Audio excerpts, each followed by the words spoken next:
nama qabsoo keenya bakka guddaadhaan gahee irratti wareegameedha. Akkuma sila obboleessi keenya tokko jedhee warri adii yommuu dubbatanii nama jabaa tokko duuba horii qalanii nagaa yoo ta'e binnee qalbatu. Ndamatu qalama yoo jedhan dhiiga kiyyaa qalaati nagaa. Akkuma ta'e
jabduu sila waa'ee dubartii Oromoodha jajjaboo dubbataa turre jirumoo hin jiranii turammoo hin turre hanga ta'u kreditiin kennameeraaf moo hin kennamne jedhamaa ture.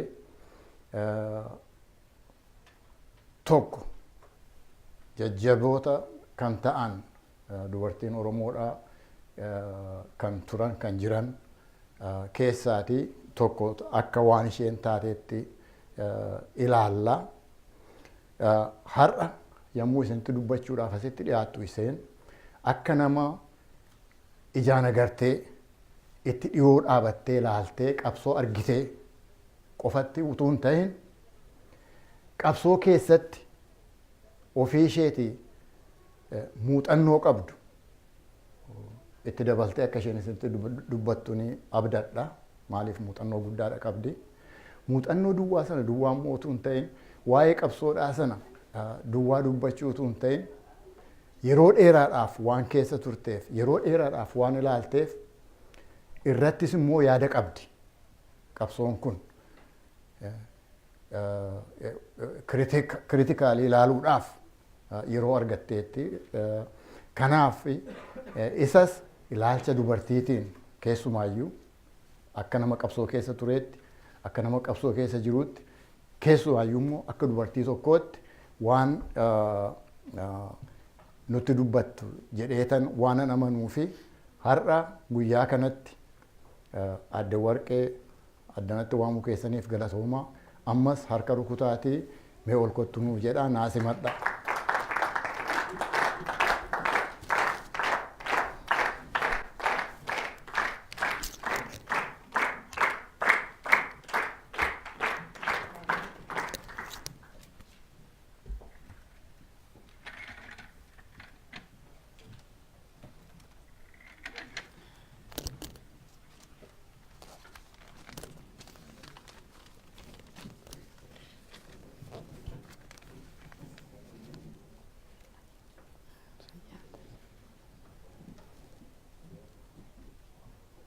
ulfaadhaa waaqayyo sinaa eebbisu bakka kanatti akkan asitti argameetu waa'ee qabsoo seenaa qabsoo dubbadhuu fi bu'aa ce'isaa itti dabalees maaloo godhamee furmaanni argama kan jedhu irratti akkan dubbadhuun gaafatame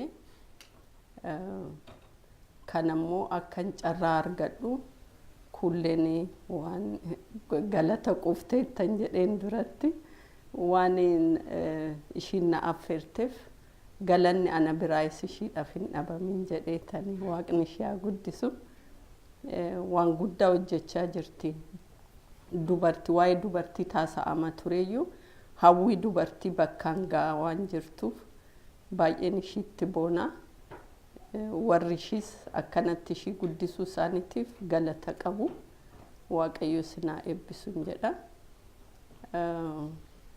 Ani Shawaa keessatti biyya Ada'aa Bargaa jedhamu tan aladhe. Abbaan kiyyaa Ada'aa bultoo ejersaa jedhama. Haati tiyyammoo Meettaa Roobiti Ayyee Jiraannee jedhamti. Isaan ijoollee 10 qabu turaniyyuu ijoolleen isaanii yemmuu mana barumsaa dhaafi umriin isaanii ga'ee shaggaritti Finfinneetti ergamanii akka baratan godhamu turaniyyuu yeroo achitti ergaman hundi isaanii barnoota isaanii fixataniitoo mataa isaanii erga danda'anii booddee ani gara dhumaatii mucaa sadaffaa waanan tureef isaan bira taa'ee gara 6 kiiloo obboleettii tiyya bira taa'ee akkan barnoota baradhuuf abbaan kiyyaa fi haati tiyya na ergan. Isa booddee naannoo sanittan baaroon ollaa turre qees guddinaa wajjiniin ollaa keenya turanii haadha manaa isaanii ijoollee isaanii obbolaa isaanii hundinuyyuu walumaa wajjiniin achumatti wal barre baaroon immoo hiriyaa obbolaa koos ture. Qabsoo gara irra caaluu ani baaroo fi obbolaa koorraa hin bare. Isa dura garuu biyyan itti dhaladheetoo guddadhe sanitti waa'een cunqursaa Oromoo badaa in odeeffamu tureyyuu badaa beekamaa hin turre gara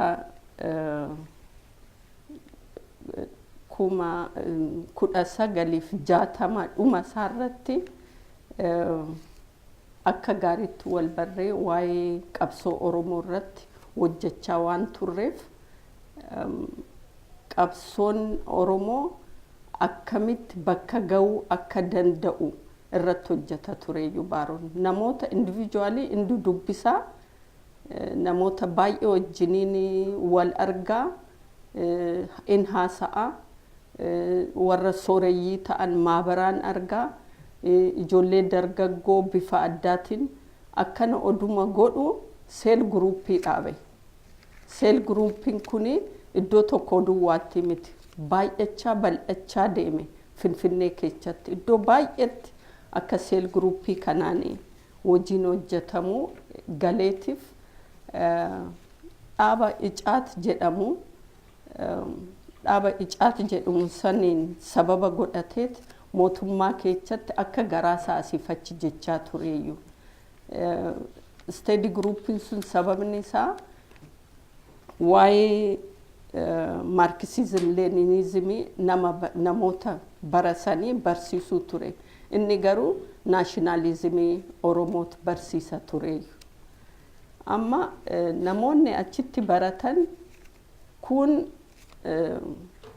kan amantiidhaan adda adda ta'an kutaa adda addaarraa kan dhufan amma danda'ame walitti makamanii akka baratan godha tureeyyu. Maaliifii kun hundu fuudhanii biyya adda addaatiin dhaqanii kutaa adda addaatiin dhaqanii too akka hojii akkasii itti fufan barbaada ture. Barasan namoonni Oromoo kan qabsa'an muraasa baay'een turreeyyu baay'ee nama sodaachisa ture yeroonsaa. Omtummoo iyyaadu waa'een Oromoo dubbatamuu in danda'a bakka tokko in ga'a jedhee eenyuyyuu yaadee hin beeku. Sodaan waan baay'ee jiruuf namni xinnoo ishii ija banatee waa'ee Oromoo hojjetu ajjeefamuu yookiin hidhamuutu irra jiraata. Odoo bu'aa homaatu hin buusin dhabamsiifamu. Kanaaf baay'ee dhoksaadhaan hojjetama. Namoonni yeroo san baaroo wajjiniin hojjechaa turan baay'ee warra of kennan turanii hundi isaanii jechuu nan danda'a. Of kennuu, wal dhoksuu, waliif dhoksuu akkanuma jedhaniitu oduma hojjechaa turanu qabsoon babal'achaa deeme iddoo baay'ee ga'e. Amma mootummaa keessas seenanii hojjechuun akka garaa karaa icaat jechuun gaa namoota beekneef warra saba oppressed ta'e Oromoo duwwaa odoo hin ta'in saba oppressed ta'e kan saawuzii namoota akka Hadiyaa yookiin immoo kan Baataa kan akkasiifaa walitti qabanii isaanis cunqurfamoo waan ta'aniif cunqursaa kana keessa akka ba'uu danda'aniif dhaaba saniin hojii hojjetu turanii. Yeroo hojii hojjetan yeroo baay'ee baaroo bira dhufaniiti kan mari'atan. Kanaaf waan isaan hojjetan namoonni isaanii badaa waan hin beekneef nutu hojjetaa fi waan akka taayippii godhamu kana fa'aa anatu hojjetaaf ture. Namoota biyya kan biraa Oromoo malee oduma akkana jedhamu namoonni baaroon mootummaa keessatti iddoo gaarii qabaayyuu namootas ofitti qabuu nama beekudha.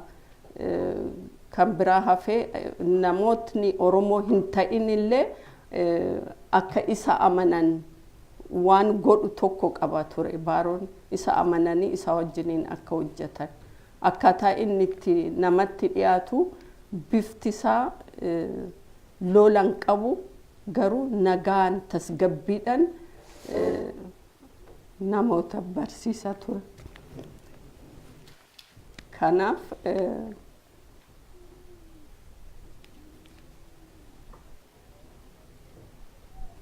amma karaa icaatsan political schooliitu baname. Political schooliin baname achitti dhaqanii Oromoodhaaf kaadree akka ta'an dhaqaniitu akka baratan Oromoota erga tureeyyu.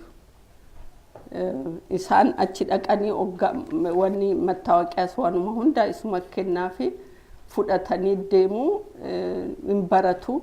Erga barataniitu ba'anii booddee dhaqanii baadiyyaa keessa deemanii uummata barsiisu turan. Icaatiif hojjanna jedhaniiti baadiyyaa keessa deemaniitu uummata barsiisu. Uummata barsiisaniiti hidhannoos akka barbaachisaa ta'etti dhaqaniitu hin hidhachiisu turan. Seelii san keessatti galaasan seelii hojii hidhannoo hojjetan san keessatti qooda qaba tureeyyu. Isaa fi namoonni kan biraa seelii tokko guruupii tokko turan isaan dhaqanii toggaa akka barsiisaa turan nan yaadadha.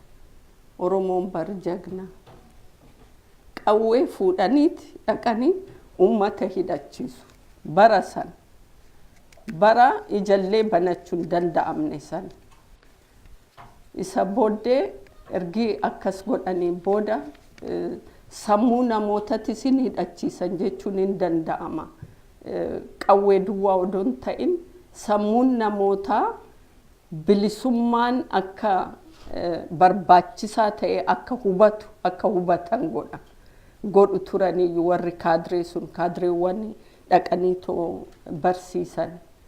Political schooliin suni kan mootummaati achuma keechaa dhaqaniit meeshaa mootummaati kan hidhachiisanii waanuma adda bilisummaa Oromoodhaaf barbaachisaa ta'e hojii mootummaatiin hojjetu. Itti dabalees immoo namoonni baay'een karaa caatisan warri cunqurfamaan sabni cunqurfamaan hundinuyyuu Oromoos walitti dabalee warra Kambaataa Haadiyaa Walaayitaa akkas jedhaman hundinuyyuu namoota isaanii akka qaxaramanii mindaa argatanii hin goosisu turanii.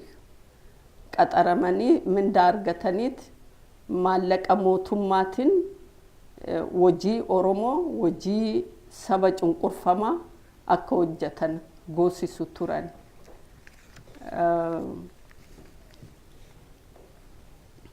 Isa duwwaa odoon ta'ini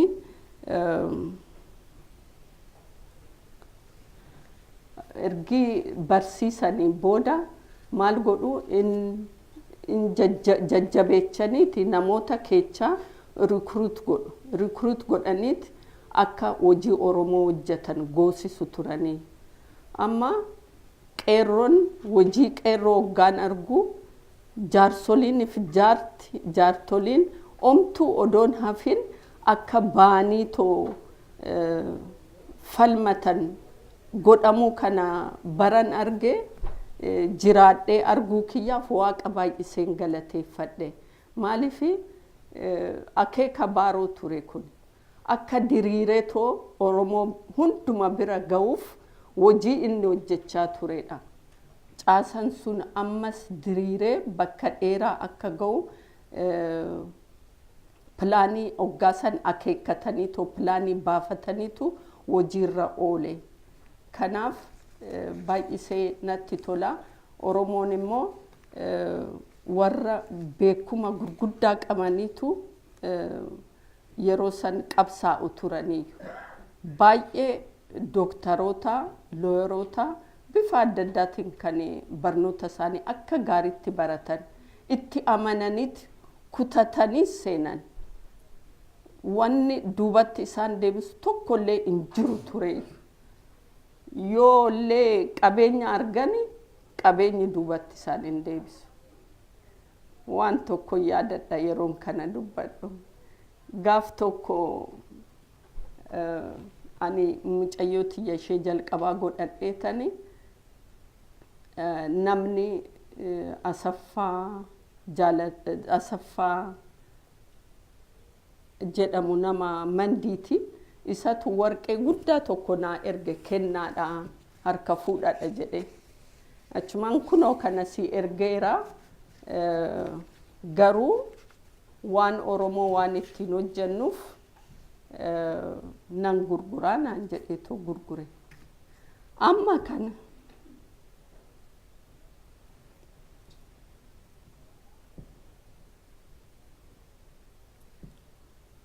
waan xinnoo akkasii illee ofiisaatiif hin barbaadu. Amma kunoo maayyuu miti.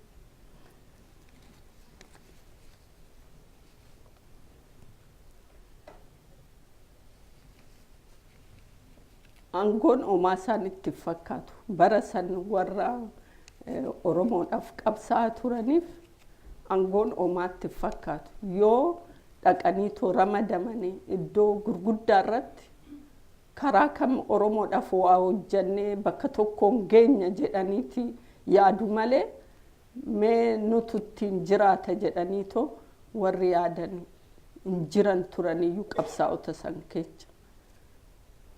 Wanni ani garaan kiyya na boora dhiifama naa godha. Jara santu na marara. nama raru baay'ee obbolaa koos natti fakkaatu. Oggaa waliin hojjetan obboleeyyan fakkaatu. Warra wajjin hin dhalatan fakkaatu. Oromoo akkaataa isaan itti jaalatan akka biraatti ture. Gaaf tokko nama tokkotu mootummaa keessatti gaa infiltreet godhaniitoo loltuu keessa hin seenuu waajjira adda addaa keessa seenanii hojjetu warri seel guruupii san keessa ba'anii hundi isaanii dhaqanii bittinnaanii bakka hundatti hojii akka finiinsanii hojjetu. Amma yeroo sanii maaltu ta'a? Socho'inatu jajjabaata. Socho'inni oggaa jajjabaatu mootummaan nama duukaa deemuu jalqaba. Nama tokko yaadadha. Mato alaqaadha. Jagna. Baay'ee jagna. Maqaa isaallee yaadadhu nama Salaaletti. Namichi kuni yeroo inni baay'ee socho'ina baay'isuu fi yaada inni fidu irratti baran mootummaan suuteedhanii ajjeesan. Amma ajjeesnan baay'ee hojjeta ture gaa Oromoodhaaf. Adda bilisummaa Oromootiif baay'ee nama hojjetu ture. Amma yeroo ajjeesan dhufanii itti himan baarotti warri isaa wajjiniin jiran gara irra caalu nama tokko na yaadadha nama isaa wajjiniin wal barsiisedha. Militarii keessa nama jirudha. Inni ajjeesanii bar jedheetoo itti hime. Itti himnaan mana keessa taa'an gaddanii taa'an hundi isaanii gadda guddaan irra bu'ee taa'anii achumaan baay'ee turuun barbaanne baaroon gadda kana keessa. Keenyas yoom akka ta'e hin beeknu hin kaana gaa hojii keenya bakkaan ga'uudhaaf amma dandeenye irratti hojjannaa xumuruun waan nurra jiruuf jedhe.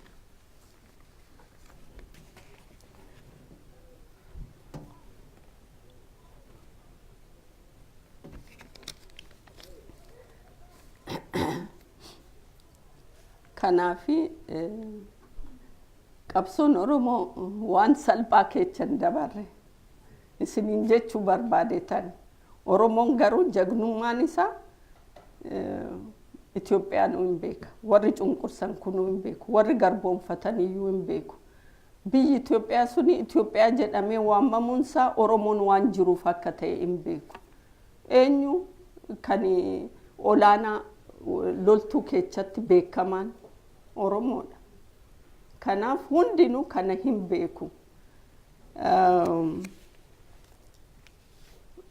Yeroo baaroon mootummaa keessatti hojjechaa ture sani lafti kan uummata Oromoo hoo ta'e more solutioniin Oromoodhaaf in argama kan jedhu baaroon waan yaadaa tureef mana barumsatti jalqabee baay'ee irratti yaada ture. Baay'ee irratti yaada hiriiras namoota fuudhee ijoollee baratan fuudhee ba'aa ture. Amma yeroo dargii mangistuu amansiisuudhaaf baay'ee irratti hojjetee mangistuun ergii itti amanee booda akkam goone awaajii isaa himnaa jedheetu isa gaafate jennaan ani nan hojjedha nama wajjiniini jedhee Zagayyee Asfaa'oo fi obbo Abiyyuu Galataa isaan lamaanii wajjiniin hojjetanii proclamationiin suni akka ba'u godhame. Ergii lafti kan qotee bulaa akka ta'u awaajiin sun ba'ee booddee ministeeraa jalqabee amma godaatitti namoota seel guruupii san keessa turan akkuma jiruun dhaqanii uummata keessa seenanii qabsaa'uu jalqaban. Akka ramadaman godhe baaroon mootummaatti himeet abalu bakka kanaa jedhe Zagayyee Asfaa'oo ministeera tureeyyuu qonnaadhaaf ministeera qonnaatiif akkasitti waan isaan barbaachisu warri seel guruupii sun immoo isa gaafatu himijjaa fi intolaa fi garbummaa keessa uummata isaa baasan. hundi isaanii baasanii baaroo duwwaa miti warri isaa wajjiniin hojjetan Oromoon akkanatti baasuu danda'an. Ani kanani gareerra caalu waa'ee baaroo dubbachuu yaadee fi baaroon ana wajjiniin yeroo baay'ee inaasofna waan hojjetu tokko irratti waan haasofnuuf isinis immoo kana sitti nawaamtaniif seenaa kana hin beektan jedheetii miti. Waa'ee isaa baruudhaaf nawaamtan jedhee waan yaadeefanii dhiifama naa godha. Kanaaf amma lafti kan qotee bulaa ergii godhee booddee geeddaramatu dhufe saba keessatti biyya keessatti governmental systemiinis feudaliin kufee Oromoon abbaa biyyummaa isaa baree ija banatee namatti tola ture baay'isee namatti tola yeroon sun isa booda ownership argate gaa Oromoon ownership first class ownership injiru gaa kottuti qotiiti waan galchite naafidiin injiru amma achi shaggaritti kana yaadadhu ollaa keenya turani namoonni baay'ee soorecha jarri kuni namootatu baadiyyaadha harreetti fe'ee waan isaan barbaachisu fidee maallaqas gurguree fidee fi afaan hin beekanii kottutu nu hiikinaan jedhan ani baay'ee ijoolleen ture hoggaasan tolee dheetan dhaqe hoggaan hiikuuf achi hiiqiti maallaqa lakkaa'e lafarratti si gamaa eegaallaa birri keenyallee nu harkatti ajeeffatu humni garuu keenya kun hunduu hin hafe hoggaa baaroon waa hundumaa akka nu hubadhu na godhu kun hundi ija kiyya fuuldura dhufa ture nan laala kanaa eedaa kan turen jedha kanaa kan Oromoon keechaa baheen jedha kan ol jedhee deemuu danda'e kanaa Oromoon kan ijji isaa nama laaluu danda'e. Kanaaf qabsoon qoosaa miti. Addi bilisummaa Oromoo kan hojjete waan salphaa miti. Waan gurguddaa sammuu namaatii ol ta'e yeroo gabaabaa keessatti wanni hundummoo wal bukkee deema ture. Ikonomiidhaanis akka Oromoon guddatu akka Oromoon moraaliin isaatis ol ka'u akka Oromoon waajjira adda addaa keessa seenee hojjetu akka nagadaan guddatu kun hunduu wal duukaa deema waluma bukkee deemsisu turanii baaroo jaalala namaa qaba ture baay'isee jaalala namaa qaba. Obboleecha kiyya Jeneraal Damsee Bultoo yeroo akkanatti sakartaa'u in ergugaa yeroo sani bakka bakkatti gaaf tokko naannoo tokkotti gaaf tokko torban kan biraa naannoo tokkotti akkasitti ergu turan. Baaroon si'a tokko jalaa qabama yookiin meeshaa yookiin nama waan adda addaatitu jalaa qabama yeroo akkana ati na hiiksisi kuni caatiif hojjetaa akkas jedha hin fakkaatu jedhu warri maran garuu inni akkuma ta'e too hin hiiksisaaf.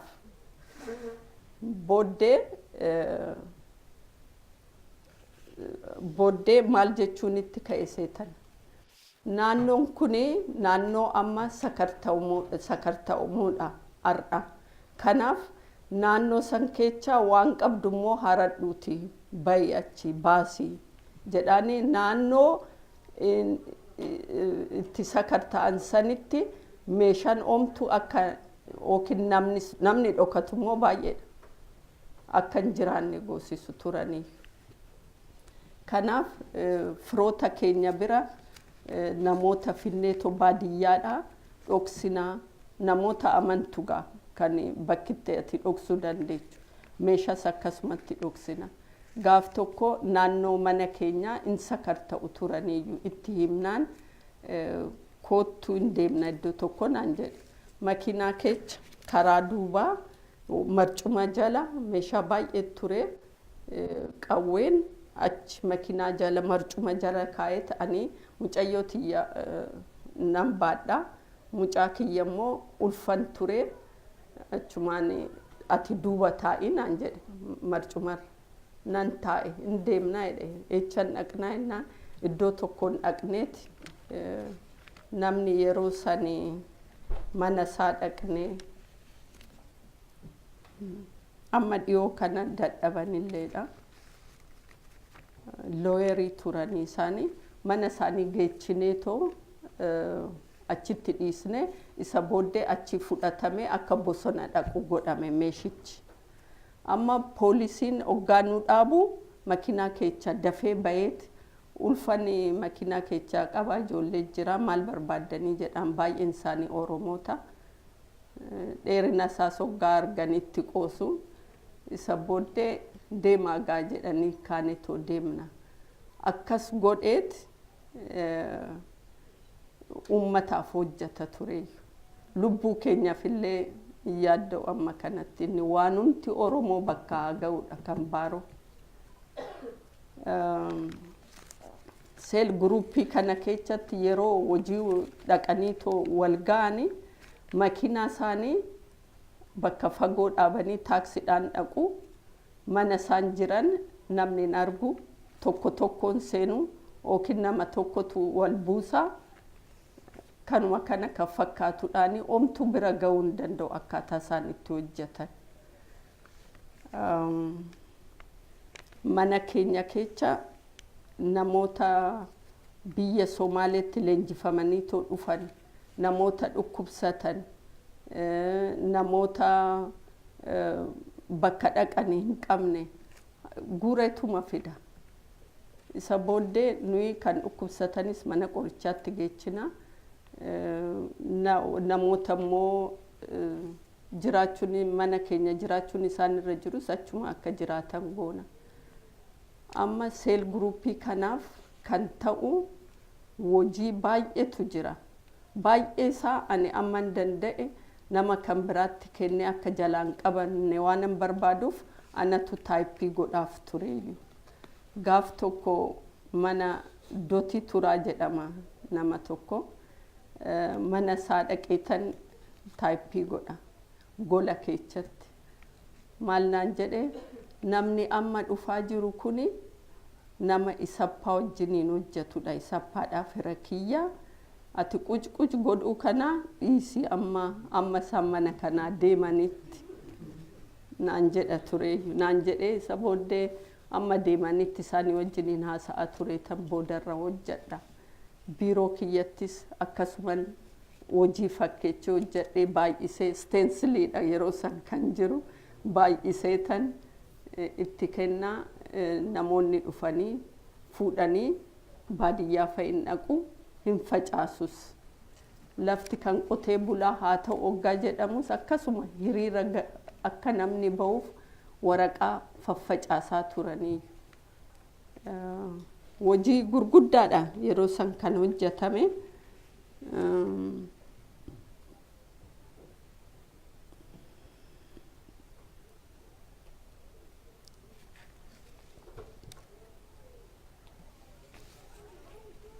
Oduma akkana jedhu mootummaan isaan irratti baruutti ka'e. Magaalaa keessatti hojjechuun salphaa ta'uu hin dandeenye gaa. Waan baay'eetu hojjetame. Wanni barbaachisaa ta'es baadiyyaa ga'eera. Bakki itti dhokatanii too bosona keessatti hojjetaniin wanni hunduu mijaa'ee toleera. Amma kan barbaachisu dhaqanii achitti qabsoo itti fufuu tureeyyu. Kanaaf murteeffatanii too ka'anii walgahii godhatanii walgahii kana godhachuu isaanii dura addi bilisummaa Oromoo waan isaa declare godhe akka dhaaba qabsaa'oo akka ta'anii dhaaba Oromoodhaaf dhaabbate akka ta'e mana keenyatti walgahii inni jalqabaa kan godhame yeroo akkas godhamu ibsaan hin jiru shaamaadhaani hojjettoota faqaada kenninee erginee zabanyaan numa tureeyyuu namoonni hoggaa dhufan kan balbala banuuf namni baay'ee makiinaa achi keechan dhaabu achitti nama geggeechu kan itti aanu hundumaayyuu foormii kan godhame addi bilisummaa Oromoo waan barbaachisaa ta'e akka dhaabatitti akka dhaabbachuu danda'u iddoo mana keenyaa san keessatti kana hojjetan isa booda deemuudhaaf murteeffatanii hoggaa deemuudhaaf murteeffatan amma gaa asis jiraachuun keenya salphaa waan hin taaneef deemuun nurra jira jedhee natti hime.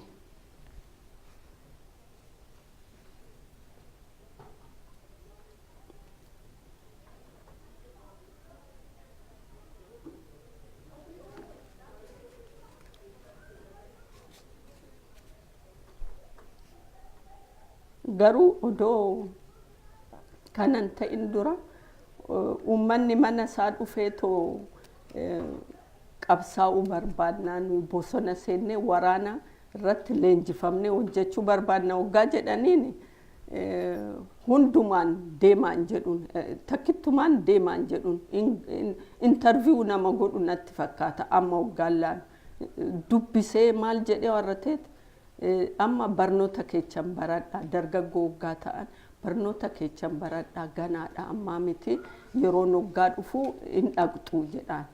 Maaliif akkas jettaanii erga fedhii qabaatanitti hoggaanani jedhuun lakki kuni dammaqsina odoon ta'ini bokoo kaanaan jedha ture.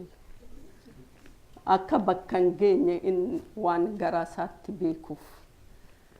Akkasuma odoo jennu deemichi kunis murtaa'e gaafa deemu akka hojjettoonni keenyaa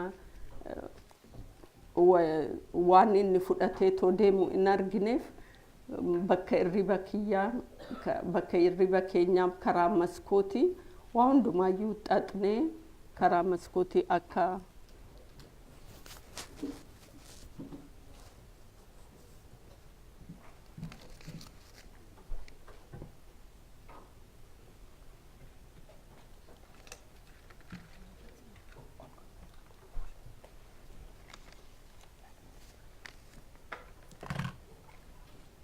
karaa maskootii erginaa turreeyyuu meeshaasaa inni garuu akka deemu nan beeka nama fuulduratti nagaa nutti hin dhaamne hin deeme.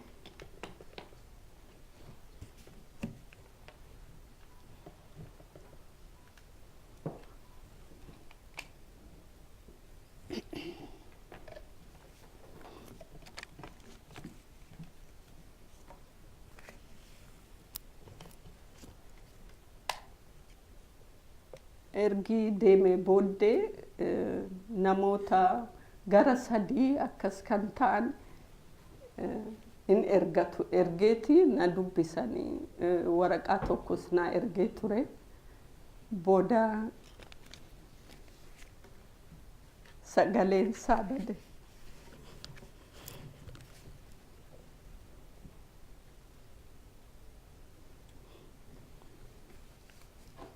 Sagaleen isaa badee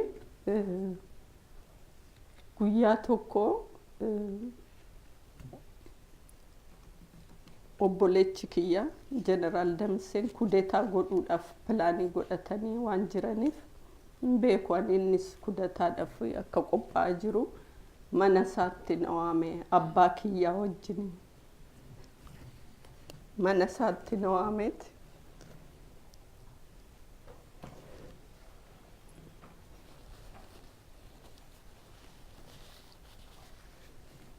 Amma ati baaroon injira jetteeti kan eegduu naan jedhe. Jiraatus jiraachuu baatus ani injira jedhee too yaaduudha kan natti tolu. gaaf tokko baaroon nan arga jedheetoo abdachuutu anaaf nagaa naa kennaan jedhe. Inni gaa kudetaa kana hoggaa godhu waan ta'u waan hin beekneef odoon itti nimine hin deemu jedheeti. Baaroo baay'ee jaalatu maatiin kiyya.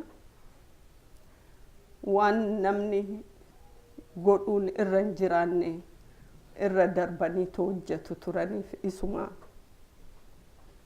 jiraachisuudhaaf hin taane garuu isa booddee kana ani isa dura yeroo baay'een gaggaafadha maali oduun baaroo hin dhabamee jedheetoo namoota nu wajjiniin hojjetan qabsaa'ota hoggaan gaafadhu ati dhiisii amma waa'ee isaa jireenyuma kee jiraadhu naan jedhu malee akkana ta'e naan hin jedhan ittuman dhiisa. Booda ergi obboleechi kiyya natti himee booddee innis hin deeme Eertiraa dhaqee achitti kuudetaanis hin taane isas hin ajjeesanii.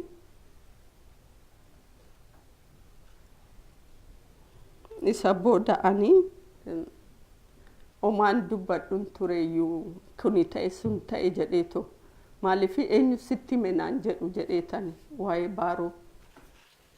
Amma erga inni du'e garuu sababa isaatiin nan bu'e baaroodhaafis. Abbaan kiyya maal naan jedhani na waamaniit intalatoo ati waan kana hoodhiiste wayyaa mammaaksa tokko sitti himaa naan jedhan. Maayinni ennaan abbaa manaaf haadha manaatitu ibidda bukkee taa'ee ibidda qaqqaammachaa ilmoon jalaa du'ee ture haati imimmaan dhaabuu diddee boochee rakkifnaani mee wanni naa kenni dhadhaa naa kenni jedheeni abbaan manaa dhadhaa akkasitti itti kennuudhaa waggaa harka ishii hiixattu jalaa butee dhadhaan ibidda dhiixee qabi jennaaniin hin qabamne dhadhichi maal hin qabaa dhadhaan ibidda bu'eennaan akkasigaa kan mucaa keenyaatis jedheeni. Kanaaf hundinuu baaroonis damisseenis hunduu deeman wanni deebi'u hin jiru garaa jabaachuu duwwaadha jedhanii na gorsan.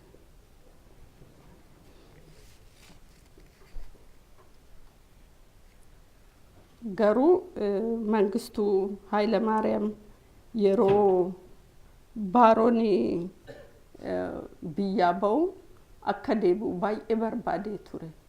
Natti ergee koloneela tokko eenyu jedhama Damissee Dheeressaa nama jedhama. Natti ergeeti akka baaroon deebi'u godhi naan jedhe. Maaliifiin jedheen baay'ee jaalata baaroo. Waa hundumaayyuu achitti jijjiirama kana kan fide isaa kan isaan gargaaraa ture isa waan tureef amma yoo baaroon deebi'ee too dhufe wajjiniin hojjechuudhaaf fedhii guddaa qabu isaanii. Kanaaf akka baaroon deebi'u godhi itti himiiti akka deebi'u godhi naan jedhe. Ani ofii kiyyaafiyyuu bakka meeqattan bilbilaa ture inneecha akka dhaqe hin beeku hin jedheen sobee maalan godhare. Beeku kanaaf jechattanii isa argeetoo itti himaa aniin arguu hin jedheeni gaa itti dhiisee too deeme baaroonis hin du'e. Namoonni maal jedha baaroon erga du'ee booddee qabsoon kuni wajjiniin du'ee jedhaniitoo haasa'u turan. Garuu qabsoon hin duune. Amma warri jiran kun amma fakkeenyaaf Daawudis odoo jiraachuu baate odoo maroonis bosona san keessatti bookkisuu baate eenyuyyuu odoo jiraachuu baate dubbii dhugaati waan ta'eef qabsoon kun hin du'u inuma itti fufa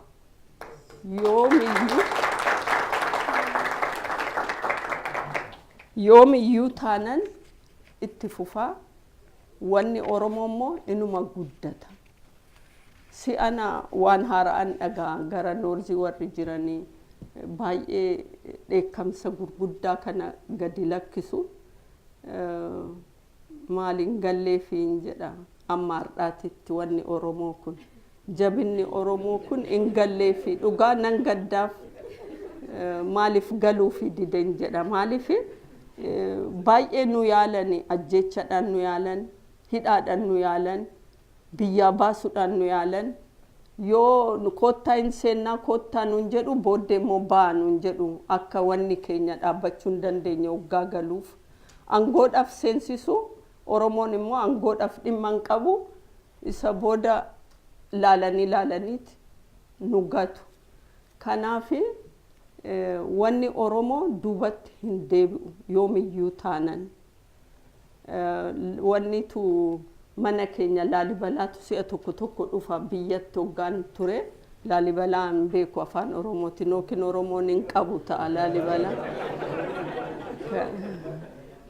in iyyuu balbalarra dhaabbatanii ganama halkaniin iyyan daanqoo keessa hoggaa iyyan ijoolleen ka'anii too kennuufi jalaa turu hoggaa turan arrabsootti gadi taa'u booddee abbaan kiyyaa hoggaa bari'u maal ijoollee jara saniif maaliif kennu diddanii too nu arrabsiiftan hoggaa jedhan lakkii kennineefi jedhuun hoggaa jedhan abbaan kiyyammoo ay itti hir'iftaniire itti xinneechitan ta'aa jedhu nu islaanuma kennin numa hojjennaaf numa waa hundumaa harka bal'isne guddifachallee nutu guddifachuu kana biyya sanitti barsiisa maaliif akka nu arrabsan xinnuma akka mataan keenya ol jedhu omtu kan barbaadu hin jiru kanaaf arrabsuun baay'ate amma immoo si'an waan godhan gaa waaqayyotu beeka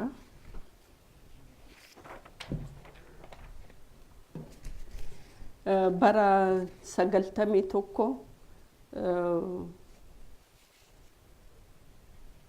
odoon isa biran gahin waan tokkoon isinitti himuu barbaada waan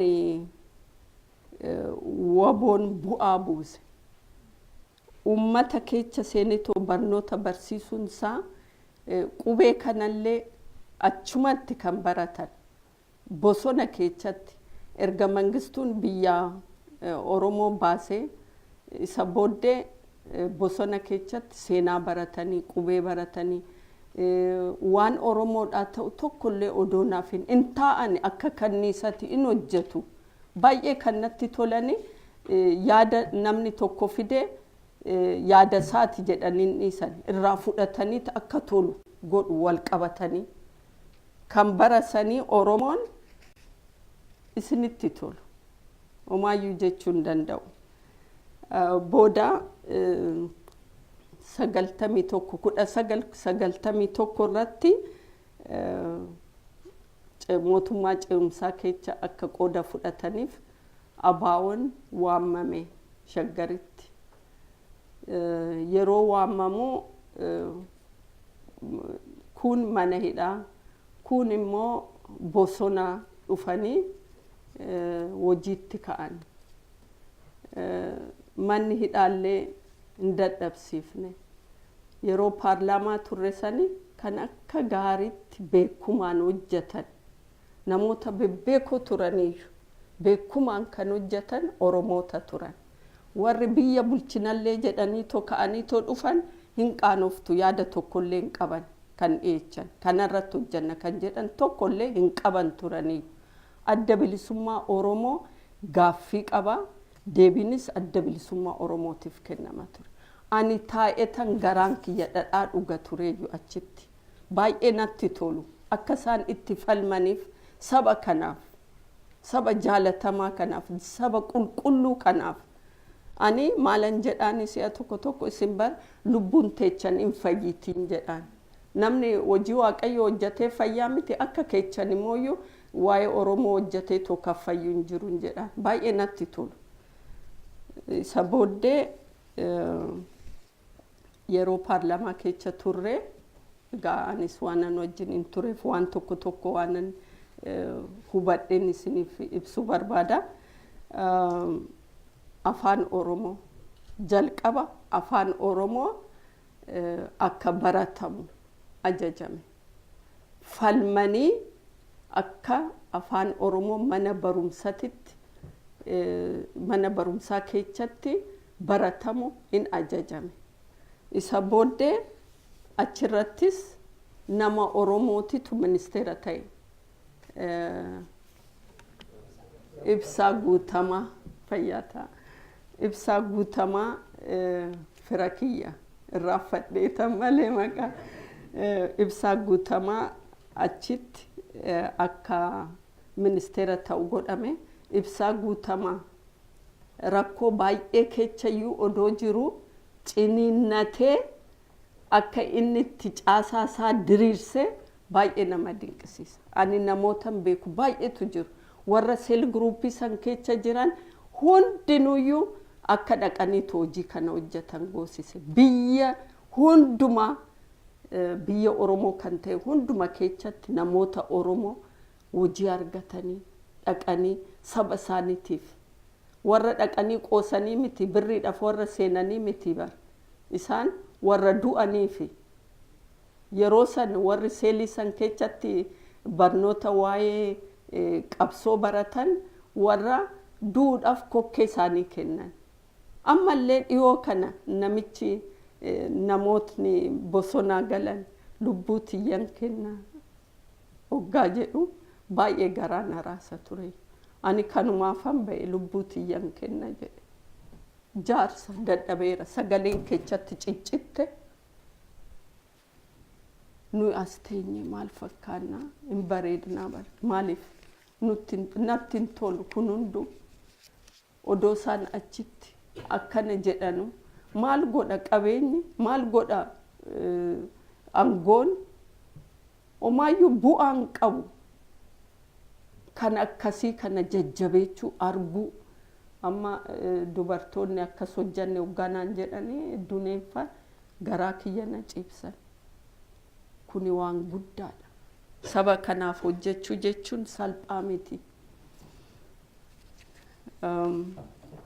Kanaaf hojii guddaatu hojjetame itti dabalees immoo koorti siistamiinis hin geeddarame simaa baloonni nafe kan gurraan dhaga'u ta'e dur akka waan gurraan qabneetitti simaa baloo jedha.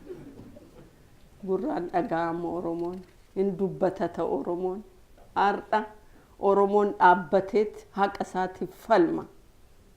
Oromoon keenya namatti tola namatti hin tolu Waaqayyo kana godhe. Itti dabalees maappiin Oromiyaa hin mul'ate hin calaqqise. Maappii Itoophiyaa keessatti yeroo sani kun hunduu kan ta'uu danda'e. Oromoon abbaa biyyummaa sabboonummaa argate. Gammachuutu ta'e biyya keenya keessatti. Waaqayyo qabsaa'ota keenya umrii isaanii haa dheerechuuf.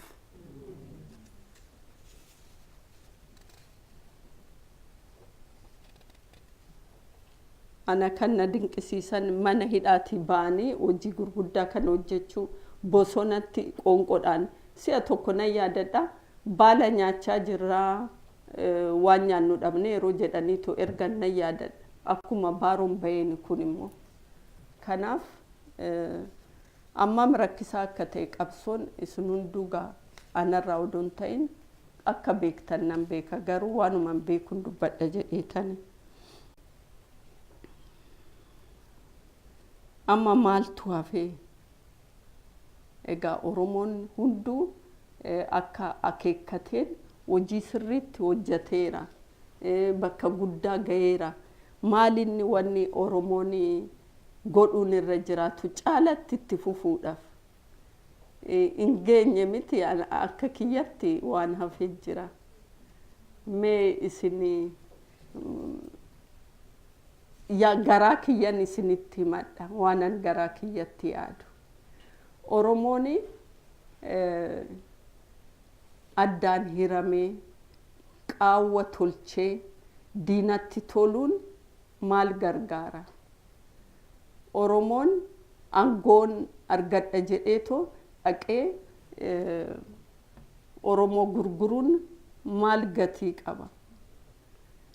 Oromoon aangoo guddaarra taa'ee boonee jiraachuun waggaa sabni isaa waan nyaatu dhabeetoo lafatti darbameetoo jiru maal bu'aa argata? Akkamittis nyaata bal namni hundu hin nyaata. Yoo nyaanne bar nyaanni kuni akkuma namni nyaatu san si'a 2 yookiin 3 guddaa yoo ta'e si'a 3 ani si'a tokko caalayyuu nyaachuu hin danda'u. Kanaaf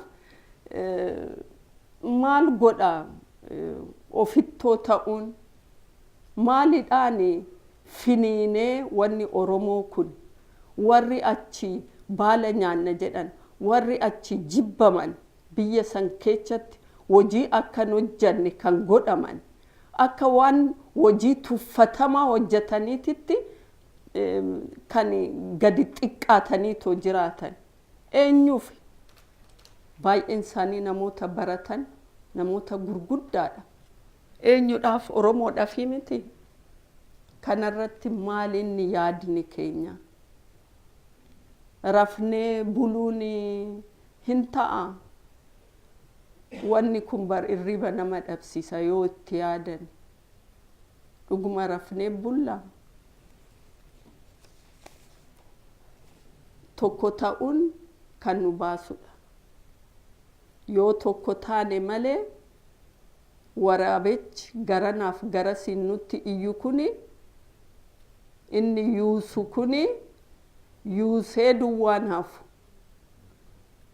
Gaafa addi bilisummaa Oromoo 91tti shaggaritti gale san warra Amaaratitu maal godhanii kan isaaniif dubbatu paarlaamaa keessa waan hin turreef mallaa Amaaraa kan jedhu dhaabbatan. Yeroo san Oromoon isaanii wajjiniin ani Itoophiyaadha ofiin jedhu saayinee ምንም አልፈልግም ኢትዮጵያዊ ነኝ warri jedhu dhiisee echa dhaqee gullallee bakka addi bilisummaa Oromoo jiru. Maaliif jarri kan ofii isaanii dhaabbatanii ani Amaara ofiin jedhu moo ani Oromoodha isinuma wajjiniin an jiraadha jedhu nama qaanicha kanaaf qaanii kana keessa namni baay'een akka of baase nan yaadadha. Ammas nuuf hin ta'u oomiyyuu hoo ta'ee gosa kan biraa wajjiniin hin dabartu nuuf kan nu darbu ofuma keenya yoo ofii keenya dandeenyeetoo biyya keenyaaf qabsoofnedha. Nama jibbuu miti. Ani hin jibbu eenyuyyuu hoo ta'e kan Waaqayyo uume. Garuu miidhama saba kiyyaa laalaa odoo miidhanuu laalaa cal jedheetoo keessa jiraachuu hin barbaadu natti hin tolu.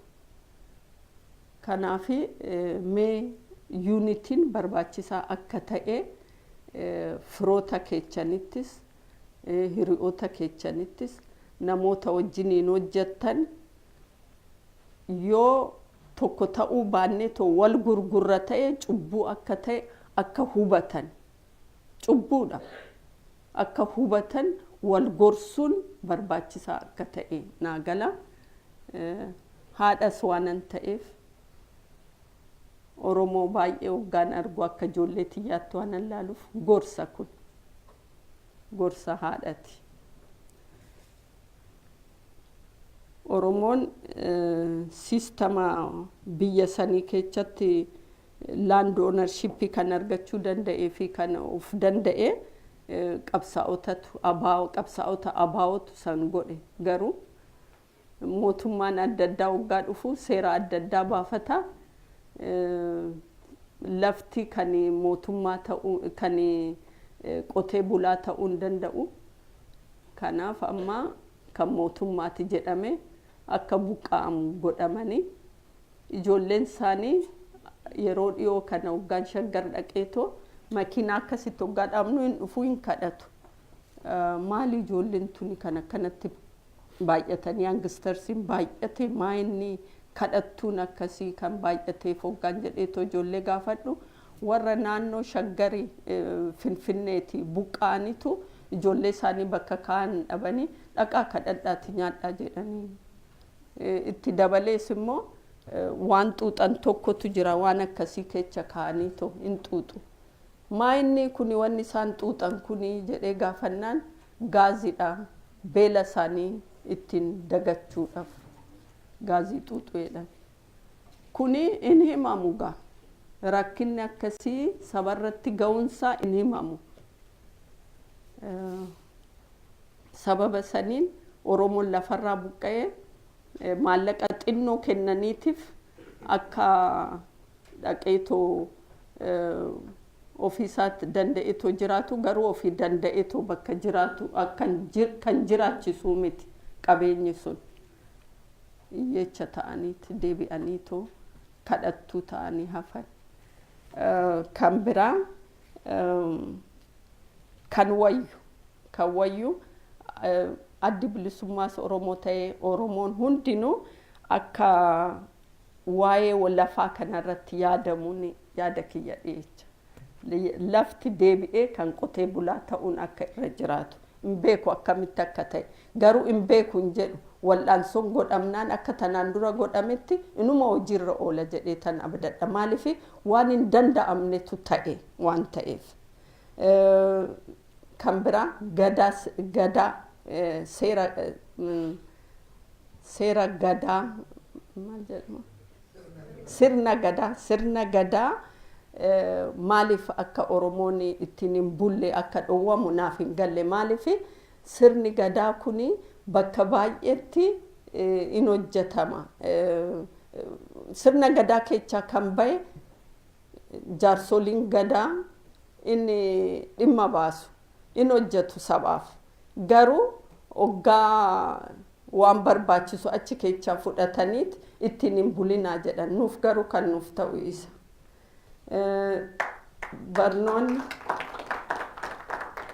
Barnoonni akka gaarii ta'ee duukaa bahanee ilaaluu qabna. Ijoollee baay'een hin baratu garuu waan baratan achi dhaqee waan hin dhagaye waan natti hin tolle baay'ee jira. Kanaaf ijoolleen barnoota isaanii akkamitti akka barachuu qaban duukaa ba'uu irra jira. Nuyi carraa qabna. Namoonni baay'een ala kanatti waan barataniif gurmaanii deemuutu irra jiraata. Nama tokko kanan beekutu gurmoofnee dhufneeti gargaarraa biyya jechaa turaniyyuu abiyyiin gargaarra jechaa turan. Oromoon kanarratti odoo gurmaa'ee dhaqeetoo gargaare gaarii natti fakkaata. Jaalala tokkummaan jaalala kanarratti adaraa akka hojjennu dhiifama kulle ulfaadha waaqayyo sinaa eebbisu.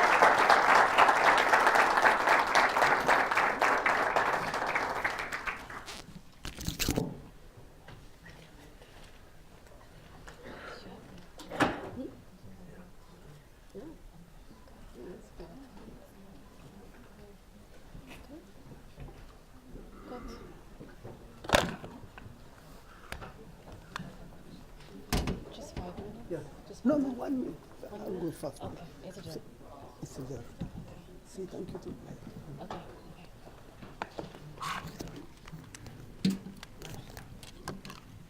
Baya Galatomi Adeworke. I think everyone in this room really appreciated her presentation, her historical presentation. And I'm not sure if anyone is aware of the details that she explained, but I'm sure there's more, and I hope another day we can listen to you. Please, can we give her another round of applause? Before we move on to the next panel, we just wanted to briefly share a note about our fundraising projects to take OSA to Oromia. This will only take a few minutes, and then we'll move on to the next panel. Okay, kulani yeroo baay'een fudhadhu anillee kunoo biyyatti deebi'aa barsiisaa jiranii amma gaanii OSA'n waggaa 30 olii bakkee tureera. Amma biyyatti OSA utuu deebifnee gaariidha kan jedhamudha. Egaan pirezidentii keenya irraa kulani raabsa akka dhageessanii biyyattis komiitiin jira kan dhaabamaa jiru kan dhaabame already kanaaf adiraa egaan wayii masaa isinitti himuufin jedhe anis biyyatti osaan deebi'utu irra jira jennee amanneerra. Kanaaf ani Saamu'eel Galatan jedhama. Osaa treejerariidha. Innaa treejerarii jechuun immoo horiidha. Horiin immoo hin jiru taanaan egaan maalan hojjedha. Kanaaf akkamittis immoo osaa biyyatti geessina. Mee adiraa kanaaf on behalf of OSA Fundraising Committee, the President and the Executive Committee, and egaan isin gaafachaan jira adiraa wannoo horii nu buusa.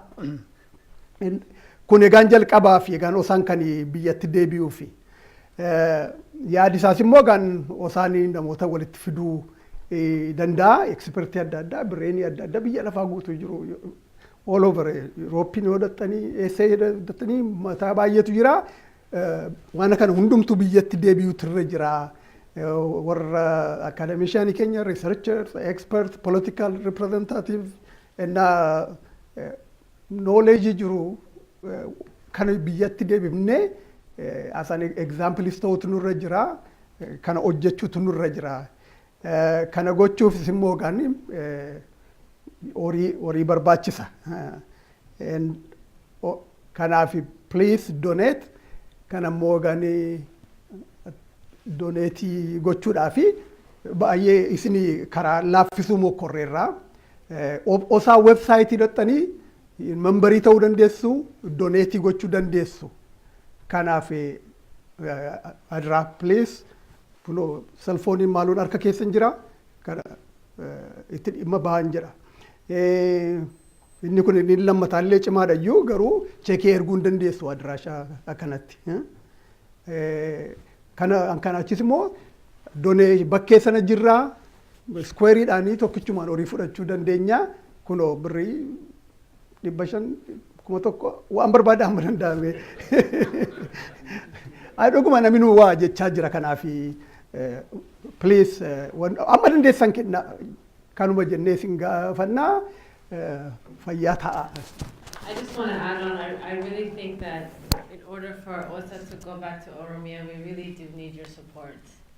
And this is an organization made out of volunteers. What do you mean by go back to Oromo? Go to Oromo for the first.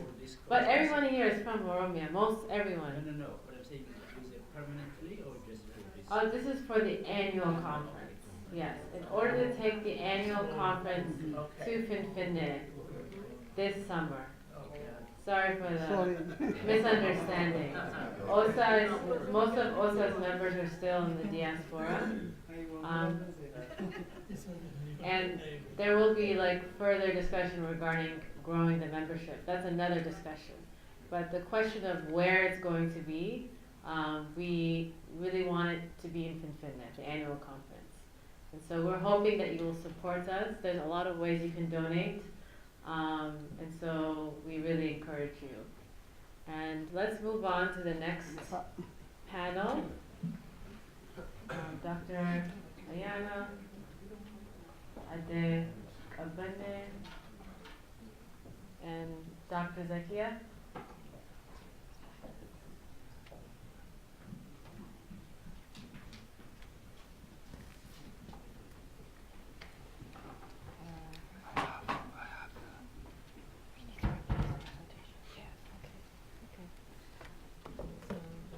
Replacing the old one. No, last. Kabbani has part. Who's on first? Kabbani. So let's put her computer Yes. next. Yes. I thought she gave us representation, that's why.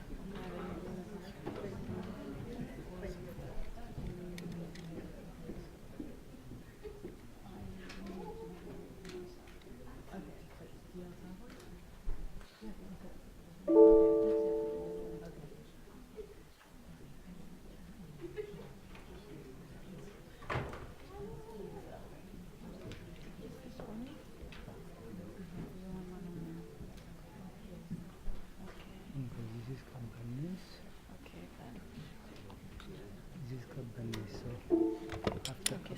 Hmm?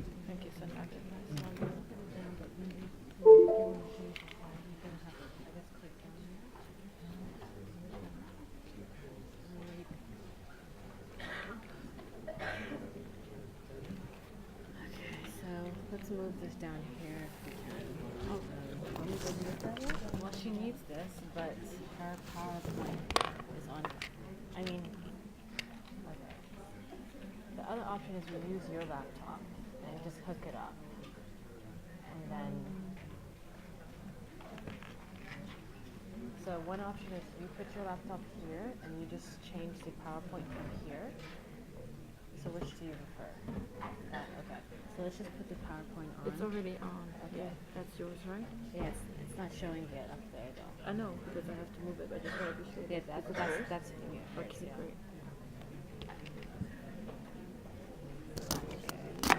So I think Dr. Yana is going to introduce you first, but let me just. Mine is the last. Okay. Yeah. Go with this. Okay. That's off. Okay. Oh, Dr. Yana Kotube. Please come here, so I can click this to you, and then you can introduce. Both the of them? governor. Okay. Yeah. Just like this? Yeah. You can hold it. Yeah. I can stand over there.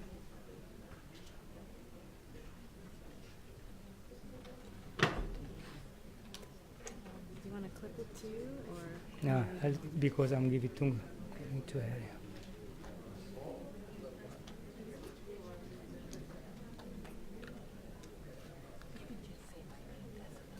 Hmm? No. No. Kamoltan.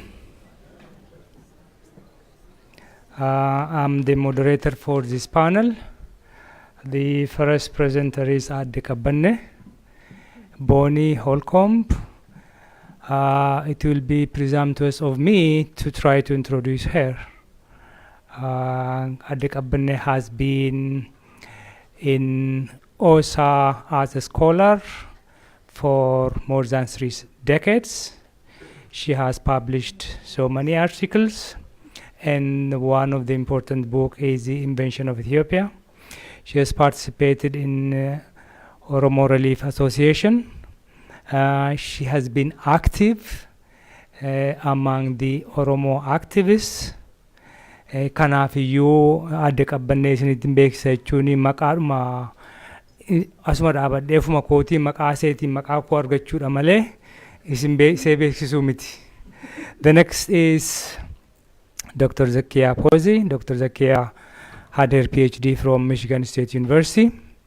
She has been in the leadership of OSA for so many years. Right now she is the editor of Journal of Oromo Studies, and she is also working in non-governmental organizations in Baltimore.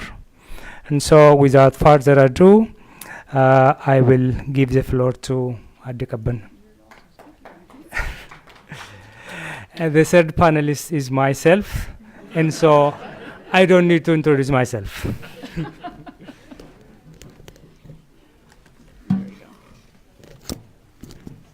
We hold.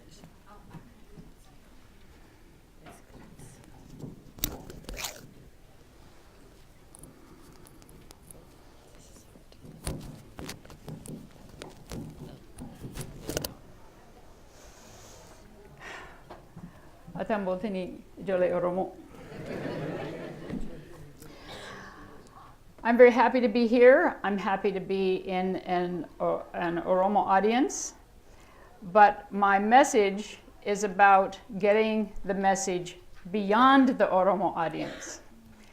And some of the issues we face today are issues that we need to address, because we are very much the people who are involved in this movement, who are involved in wanting to get the message that conveys the words and the voices of Oromos. They are not hearing, people are not hearing the message. We need to get that out. So today's title is Debunking the Ethnic and Federalism. That'll take about 2 minutes. And then the rest is prospects for multinational federalism in Ethiopia. Now, what I have brought is an example of what I want to encourage all of you to do. And that is to take the voices of Oromo who have expressed from their hearts the condition that they face and put it out there in the public and get allies for this, for these people who are now again needing to state that they are in serious trouble. So let me click. I just click this. Let's do away with ethnic federalism and you make short work of it.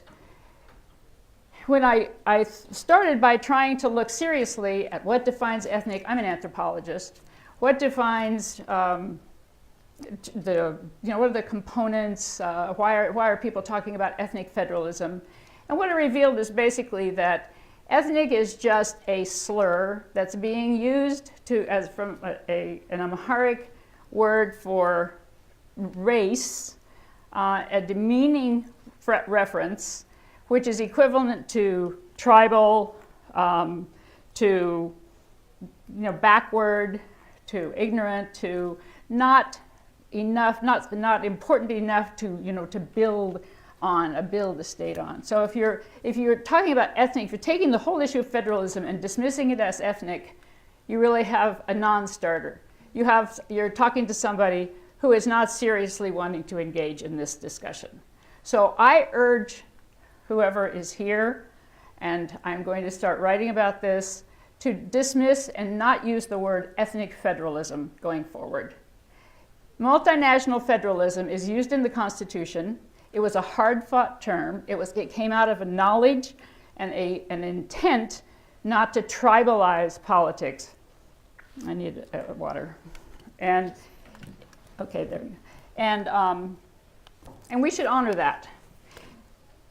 This paper began with an attempt to do an op-ed response to Mamdani's article it's published in the New York Times. What's the trouble with Ethiopia is ethnic federalism. And there was so much wrong about that article that it ended up having to be a much more serious study. Because you cannot just dismiss with a slap somebody who is the voice for those who would like to put this particular solution out of the discussion and go to talking about a unitary Ethiopia. So let's take a look at what we really need to consider when we're talking about multinational federalism. I'd like to go to the age-old questions, my fallback, and I won't tell you where this is from. Where do we begin and what is to be done?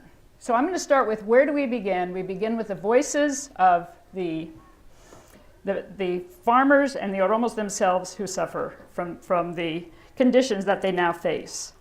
And what they're facing is a top-down authoritarian type of government that has been built around and in spite of the Constitution, which introduces multinational federalism. I'm by some fluke, Galan Haile is here, who did this translation with some tweaks from me. I was very much involved in wanting it to be done, and he has taken a very important series of interviews, The Cries of the Oromo Farmers in Finfinne, that OBS did. That OBS did posted in January. They did the interviews in December and translated to English. So I'm going to go through these first, and then we'll talk what is to be done and talk about why multinational federalism could be a solution to the issues that the farmers raise. And I would remind you that the farmers have children, and the children are among the Kero and the Kare. And that they have wives, sisters, mothers, two of the farmers are women themselves, who carry the precious knowledge of the Oromoma that everyone is out there to defend as they teach the children, as they carry out their daily work, I'm delighted to follow the women's panels that went forward this morning that show from the heart, from the head, and from the feet, that they are engaged at every level and that they are bringing something new and that they are determined and making a very strong case for the attention to come to Oromos and for Oromos to lead so that others beyond Oromia can be sharing in the solutions. Tomorrow we'll discuss Hawi Tazara's Sang Kaikero. There's a line in there that says, when the new day comes, the hens start to rustle and make noise. They wake up the rooster, and the rooster crows, announcing a new day. I think that's how we have to see what happened this morning and what they were reporting to us, that the women are moving and they have had enough. They are engaged at every level, and they're as equally engaged and sometimes in more subtle and more probably long-lasting ways, and that they are bringing the message also. So as we come to our what is to be done later, that will come back to us. Now I've got two computers going here because I didn't have everything on the same one. These interviews, some of you may have seen, are actually done with the farmers who have been displaced for 3 different periods of displacement. Some started before the master plan was known. The second started around the time that the master plan was discovered, that Addis Ababa was to be expanded to 20 times its original size, impacting 6 million people, mostly producing farmers and commercial partners of theirs, and that it would virtually cut Oromia into 2 parts, reaching up to Amhara in the north and down in the south at the narrow connection between the two. You all know that, but the interviews are revealing that this has continued to go on and as we know, this is going on as we speak. And it's a very important phenomenon to understand so that we are able to respond to it. So the farmers were displaced from a place called Eka in a place called Chafe, and now this one that's pictured here is Hayat. And the farmers who are speaking, I will just go through to give a sample because this is what people need to hear. They gave us 13 cents per square meter of arable land. 7 or 8 of these farmers talked about there was crop growing on the land. There were lentils and wheat that were bulldozed under when they were given this money. We had to beg for the 13 cents. We begged to the point of exhaustion. We protested our land. They brought the police in. They destroyed a standing harvest with a bulldozer. After they took everything, they gave us the money that amounts to that, 13 cents, and they gave it to us in 3 installments so that people could not invest in anything. They had to just use it to survive. Maybe you could push these for me if I just... So we, the farmers, are left empty-handed. With what can we resist? With what power can we argue? That's it. What else could be done? Go. They said they would return the land because this is the 99-year lease aspect. We knew they wouldn't, and if they gave it back to us, our oxen would not plow the land, she says. Here's the situation she's describing. Next. What did the farmers do for a living when they lost their farmland? Well, their option was to look after the property of the newcomers. They serve the newcomers as watchmen. Some carry stones to build those condos that are standing there. The able-bodied used to make a living working as watchmen. This man's updating us. That even is not available now. The newcomers have fenced their houses, brought their own folks to work as the watchmen. They fired our folks even from those demeaning jobs and brought their own people to do that work. Next. Well, they took the farm, covered productive land with concrete. They're building 14-story buildings as we speak, and all of those houses are built on my land, but I gained nothing. We couldn't air our grievances. Even when they call a meeting, the city folks outnumber our voices. They dominated the proceeding and suppressed our voice, and that is how they sold all our land. We have no access to electricity, tap water, roads. We sit in the dark. We can't afford to bear the costs of infrastructure required to connect our homes to the electric grids. The water authorities demand proof for home ownership or a title deed to get connected to the municipal tap water, but the original inhabitants are not considered at all. They have issued the title deeds for the newcomers. They can't do anything without that piece of paper. They only trust that document. They don't trust the original inhabitants. They built these 40-60 condos. We don't know who they built them for. We don't know who's going to move in. They built it on our very beings. Now, we'll come back to this concept that people have about what that land means to them. Our lives are inseparable from that land. It cannot be disentangled from the source of our existence. They constructed those concrete monstrosities in the heart of our livelihood, drove the foundations into the core of us. They are dumping sewage on the little plot of land the government spared, and we're pushed into the wilderness. They pushed us to a barren land and built ugly skyscrapers for themselves. Half of this stone quarry that you see here belonged to me. I haven't received any compensation.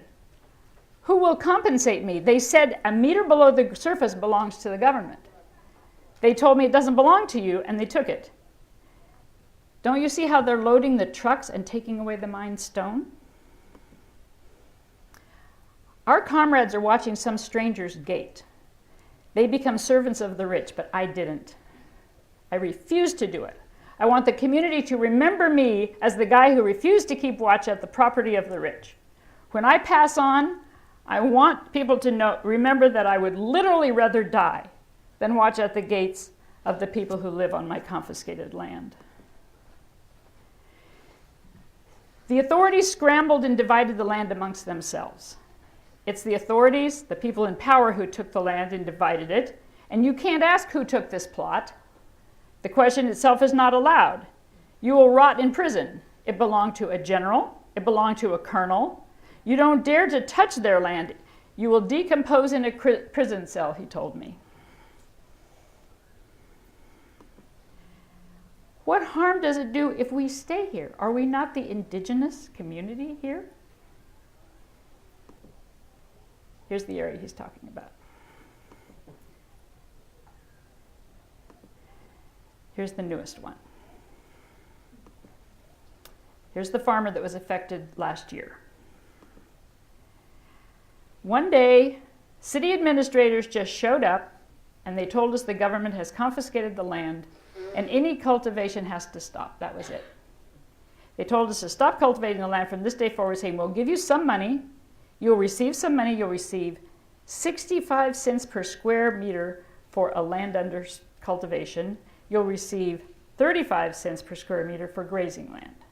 They told us to get rid of the cattle. We were forced to hand over strong oxen, lactating cows, to be carved up by a butcher's knife and eaten by strangers. You have no idea how we used to cultivate high-quality teff, high-quality chickpeas, lentils, beans, and sell it in the market. You can virtually cultivate anything on this land. This is how we used to make a living. My dreams are shattered like a broken jug. Others are building skyscrapers. Previously, we were not under the administrative jurisdiction of the city. We're farmers. Farming families are administered by peasant associations. They lumped us with the city folks to undercut our voice, and he lists all the areas. Bulbula, Akaki, you can read these. Kaliti Peasant Association, the whole of Garangura, Idora, Koyefache, Arabsa peasant associations in the other direction, Ekabole, Lami, Waraganu down that direction. And they took all those peasant associations, brought them under the administrative jurisdiction of the city without consultation. There's the land grab, and there's the violation of the law, and there's the master plan at work. The past 3 months, here's the difference with Abiy. The past 3 months since Abiy came to be prime minister, we had a break. We can at least speak out and air our grievances, but that's as far as our freedom goes. The freedom to speak itself does nothing. We are still impoverished. Our resources are taken away, leaving us without a living. They told us they need the land for development. They rushed us off the land. When they said development, we thought they were talking about developing farmlands and growing crops. Make note of that, because this notion of development is very important for solution. That is our idea of development. We never thought that concrete structures meant development to them. So, what I'm presenting briefly, okay, here's the scope of what we have to do. To look at the option of continuing and intensifying this system that has been described by the victims, of trying to get more and more value for elites out of a top-down unitary system that would intensify what we have, or to move to a decentralized, multinational federalism. Now, we know that there was a great deal of sacrifice made, a huge amount of negotiation, the kind of situation that was being described by our keynote speaker of, conscious, insistent demand for the return of Oromia to Oromos. And that actually came down to the negotiation of a multinational federalism. The Constitution constituted a victory for those who had been, as I have described in my own writing, colonized, conquered, administered by a group that came in, implanted a state to control areas of conquered people and marginalize them in the process of development. The Constitution came forward. The Constitution was negotiated. There are whole books written, and no more to be written, about that process, about those negotiations, and what a victory that represented. It was a compromise with the demand for independence. But right now, as we go forward, the option is there for those who want to bring an Oromo concept of development and to build an alternative to a top-down system to the table.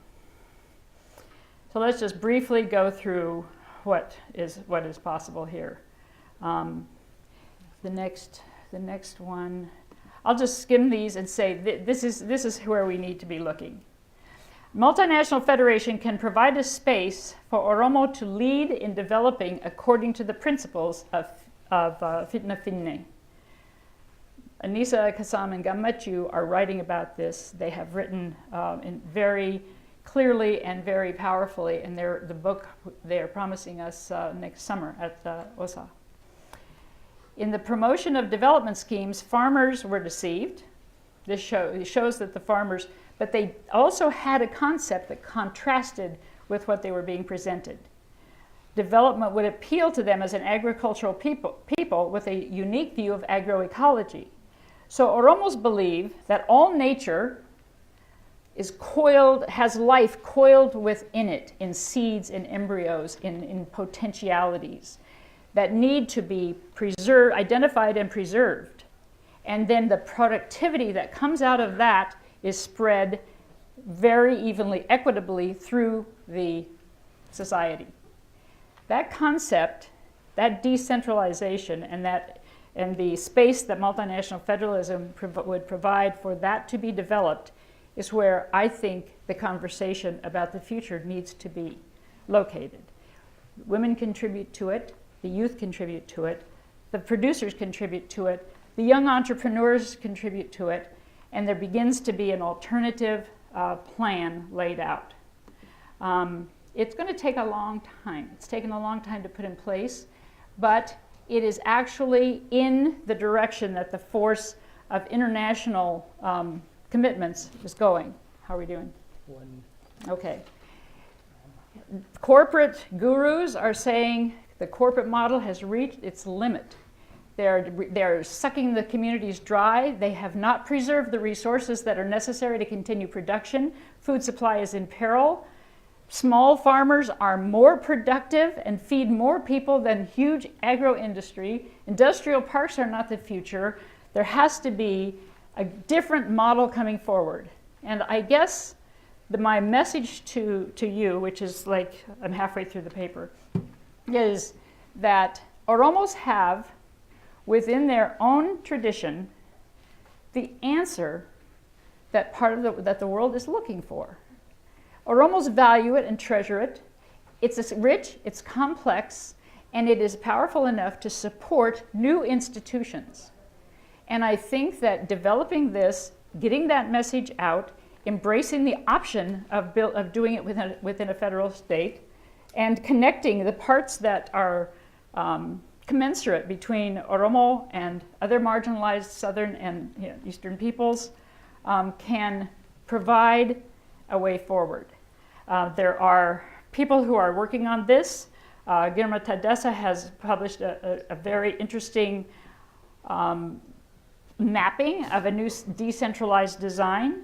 There are people like Galan, who I worked with on this, who have looked at various options of creating alternative highways, infrastructure, roadways, just for the economic piece. There are a lot of ways that Oromia can develop administrative innovations, cultural innovations, educational, medical, social, and economic innovations within that space if they start to look at what the people are fighting for, not what they're fighting against.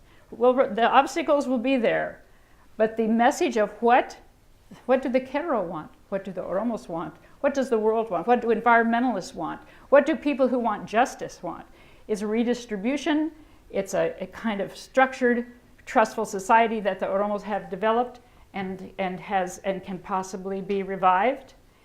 It's a long shot. It's a vision, but I put it before you because I think this is an alternative that Oromos need to be discussing, and we can continue the discussion tomorrow. Thank you.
Okay.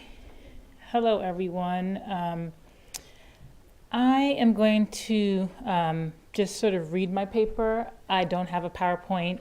I'd like to develop the paper a bit more and turn it into an article. So this paper is just kind of giving you a general outline of some of the thoughts I've been having about, I guess, this current moment. So the title of my paper is called On Being First, Oromo Resistance, the Rise of Prime Minister Abiy Ahmed and the Prospects and Challenges of Integrating Oromo Voices. So it has been nearly a year since Abiy Ahmed, Ethiopia's first Oromo Prime Minister, took office. Prime Minister Abiy has received a great deal of international and national attention because of the optimism he initially evoked and the reforms he has enacted since he's been in office. This paper seeks to situate Prime Minister Abiy among similarly positioned leaders, namely Barack Obama and Nelson Mandela, in order to highlight the similarities and differences associated with being the first member of a minority group to lead a multicultural nation state. Moving from broad considerations to those specifically related to Ethiopia, the paper will then explore the significance of the Prime Minister's rise in the context of Oromo resistance to ethnic marginalization by outlining what different sectors of the Oromo population might expect from the Prime Minister. Next, Oromo expectations will be juxtaposed against old and new variants of Ethiopian nationalism in order to outline the prospects and challenges associated with an Oromo inclusive Ethiopia. So let us begin by talking about the similarities between Ethiopia, South Africa, and the US. And again, this is just, general. And the parallels associated with the ways in which their first minority leaders were discussed in the national and international press. In Ethiopia, South Africa, and the US, the significance of being first or the first minority to take on the mantle of national leadership cannot be understood without looking at the history of de facto and de jure forms of racial and ethnic marginalization in the three aforementioned nations. It is exclusion that makes their firstness seem noteworthy. All three nations have long histories of minority resistance to oppression. As a result, the importance of figures like Mandela and Barack Obama and Abiy cannot be understood outside of discussions of resistance movements against racism and ethnic discrimination that made their rise possible. African Americans and Black South Africans experienced legalized racial discrimination in the form of Jim Crow and apartheid, respectively. Oromo marginalization, on the other hand, was both explicit, as illustrated by the Neftanya Gabar system, and the former ban on the public use of Oromo language in public. Further, more subtle forms of ethnic disparagement compelled still more Oromos to eliminate or reduce their Oromuma and assimilate in order to achieve upward mobility. The marginalization experienced by Oromos was just as destructive as that experienced by Black South Africans and African Americans, though it is less commonly discussed outside of the Horn of Africa. And it has impacted as many people.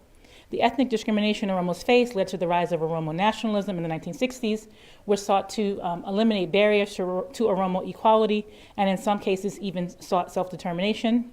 The fact that it took more than 50 years of a protracted Oromo struggle for Ethiopia to select an Oromo prime minister highlights the nature of their exclusion. So in the next section, I want to talk about something called the magic Negro or the magic Black saviors and being exceptional. In movies and in television programs produced in the West, there's a long history of programs and movies that showcase what some people call the magical Negro or the magical Black or minority that can be instructive for our discussions here.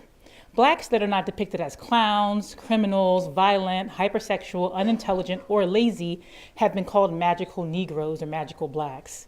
These characters in films like The Green Mile, The Matrix, The Legend of Bagger Vance, The Book of Eli, and so many more often display altruism, selflessness, high intelligence, and some have even magical powers. Within these stories, where they are showcased, they often help members of the dominant groups achieve their goals. They help them tap into their spirituality and offer folk wisdom used to resolve the dominant character's problems. Black presidents in particular in the movies and in television often are associated with the end of the world, chaos, or alien invasions, as is the case with programs and movies like 2012, The Fifth Element, Deep Impact, TV shows like 24, Left Behind, The Event, and a movie called The Big Game, to name a few. There are people that fix other people's problems. They are not revolutionary characters, and in fact, they are privileged because they often help stave off true change. So Nelson Mandela, Barack Obama, and even Abiy are real life figures that are often depicted in magical ways in international and national news outlets during their first year of office.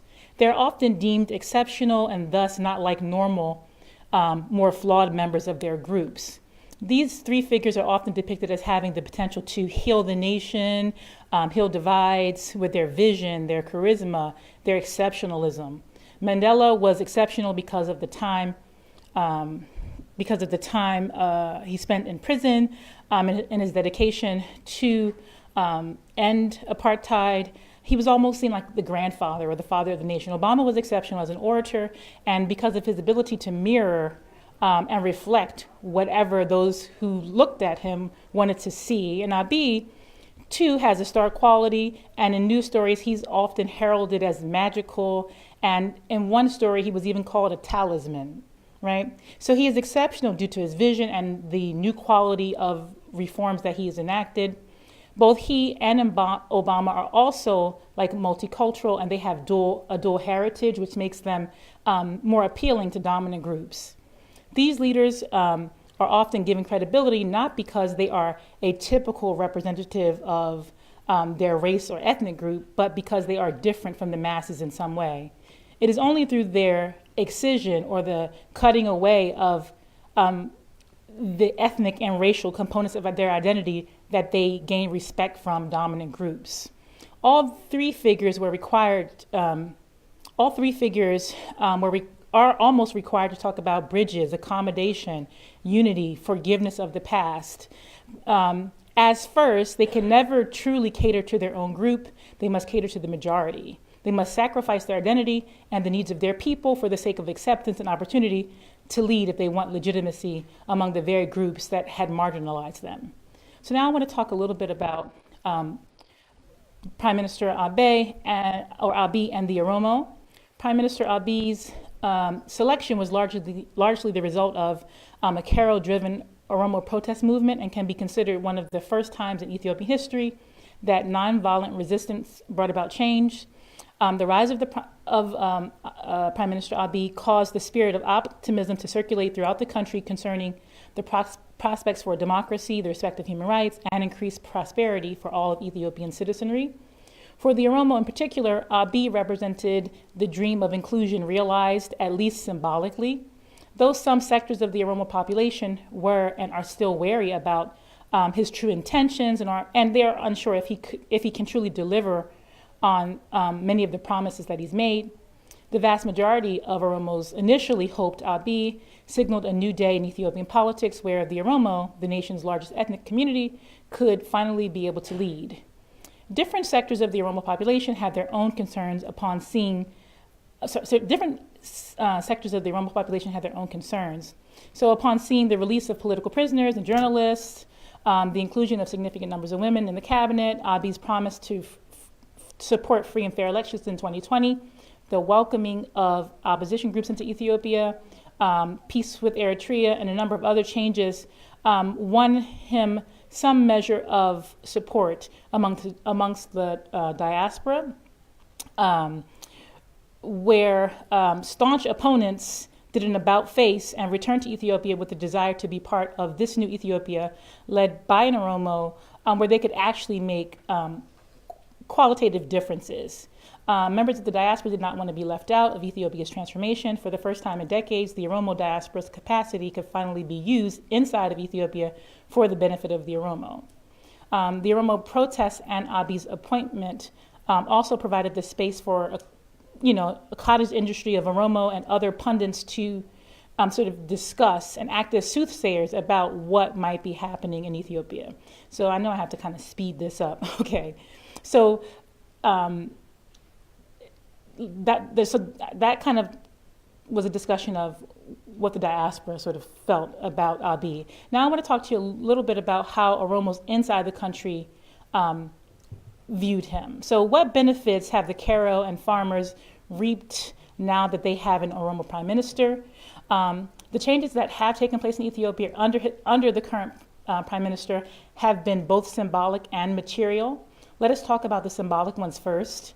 So the Oromo can finally come out of the shadows and speak more freely about their political and economic interests. They also have more freedom to criticize the government than ever before.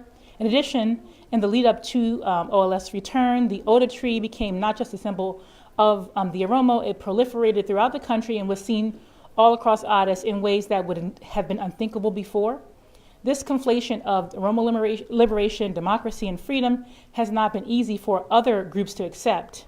Seeing the first family in Oromo attire and engaging in Oromo traditions elevates Oromo culture and giving it more prestige than it previously had.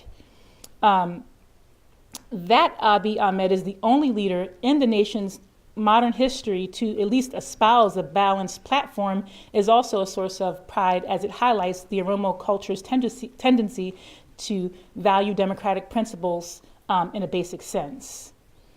So though Ethiopia has experienced a whirlwind of change, much of this change has been done for the international community. My computer went out, but anyway, much of this change has been done for the international community and for elites. The change has not trickled down to the masses. So in terms of what the Karo might want, this connection that Bonnie was talking about to land, respect for land and respect for Oromo control of the land and management is something that has not been realized. In addition, young people are interested in jobs and upward mobility, and that too has not been realized. So I would say that the local people who are not elites, they have just received some symbolic gains, not many material gains. There was one other piece that I want to make sure I mention before I end, and this is connected to how, thank you. My battery was on low. Thank you. So the last piece, if you just grant me like a minute, that I want to talk about is, so lastly, Abiy Ahmed is not just an Oromo prime minister, he is Ethiopia's leader. Ethiopian nationalists and the international community push a narrative about inclusivity. As was discussed above, Abiy Ahmed has to balance being Oromo and Ethiopian in order to appease non-Oromo members of Ethiopia and international donors who have a disdain for the negative consequences of too much of a focus on ethnicity. Ethiopian nationalism has been oppositional to the full inclusion of Oromo elements. Invasion is often a favorite trope. In the US and in Ethiopia, minority inclusion is often followed by reactionary policies and the development of an extremely exclusionary state apparatus. If we look back to the era of princes, Abyssinia's attempt to purge Oromo elements, they attempted to purge Oromo elements that became too powerful. This purge was followed by Abyssinian colonialism and the ouster of a formal Oromo presence until last year. So for more than 100 years, that presence, was followed by a century of, lack of presence. In the U.S. too, during the Reconstruction period after the Civil War, African Americans participated in government, but it caused so much anxiety to whites at the time that their presence was eliminated and replaced by Jim Crow and formal segregation. In addition, the only thing that I need to mention at this time is that Obama was followed by Trump.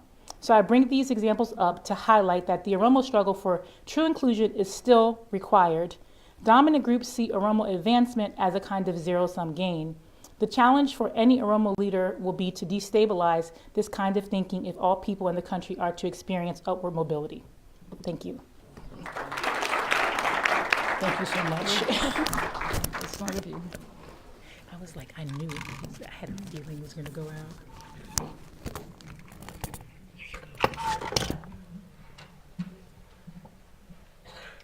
Turn on my. Yes, this one. You want this up here? Yeah. What do I use to? What do I use? I think just that, yeah, left, right.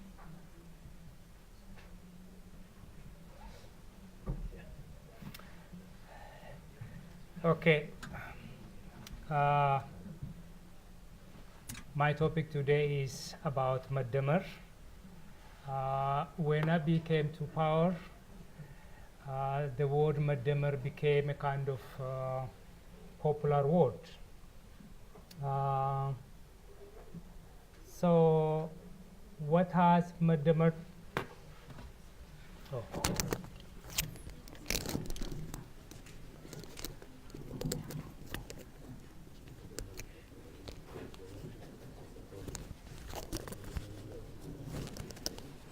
What has Madamar to do with Oromo? That is my first question. But before I go to that question, I want to go back to what earlier Dr. Rundasa said and how Dune asked about Qarroo Qarree. Waan tokko kan jiru biyya keessa waan tokko kan biyya keessa kan jiru vocabulary namoota keenyaa geeddarameera. Akka isaan itti haasa'anii geeddarameera. Akka nu addanaatti haasofnu miti. Maaliif Qarroo Qarree hin jenne yeroo jettu Hundaasaa yeroo deebisu leezii maaloo maal jedhe leezummaa miti. Vocabulary keenyatu hin geeddaramne. Vocabulary warra biyyaa geeddarameera. Kun immoo kan ta'e sometimes before 2005. Maaliifin kana jedhaa waa'ee Madamar jedhu kana ida'amuu jechuudha fakkaata afaan Oromootti isa dubbachuuf. Madamar is a military metaphor. Mathematics is mostly a violent metaphor in terms of its expressions. Adding is a list that is inclusive.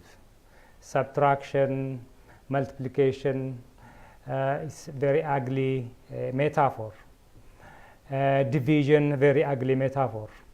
And so when Abiy used Madamar, I think the background comes from his military experience. So what does Madamar mean in military?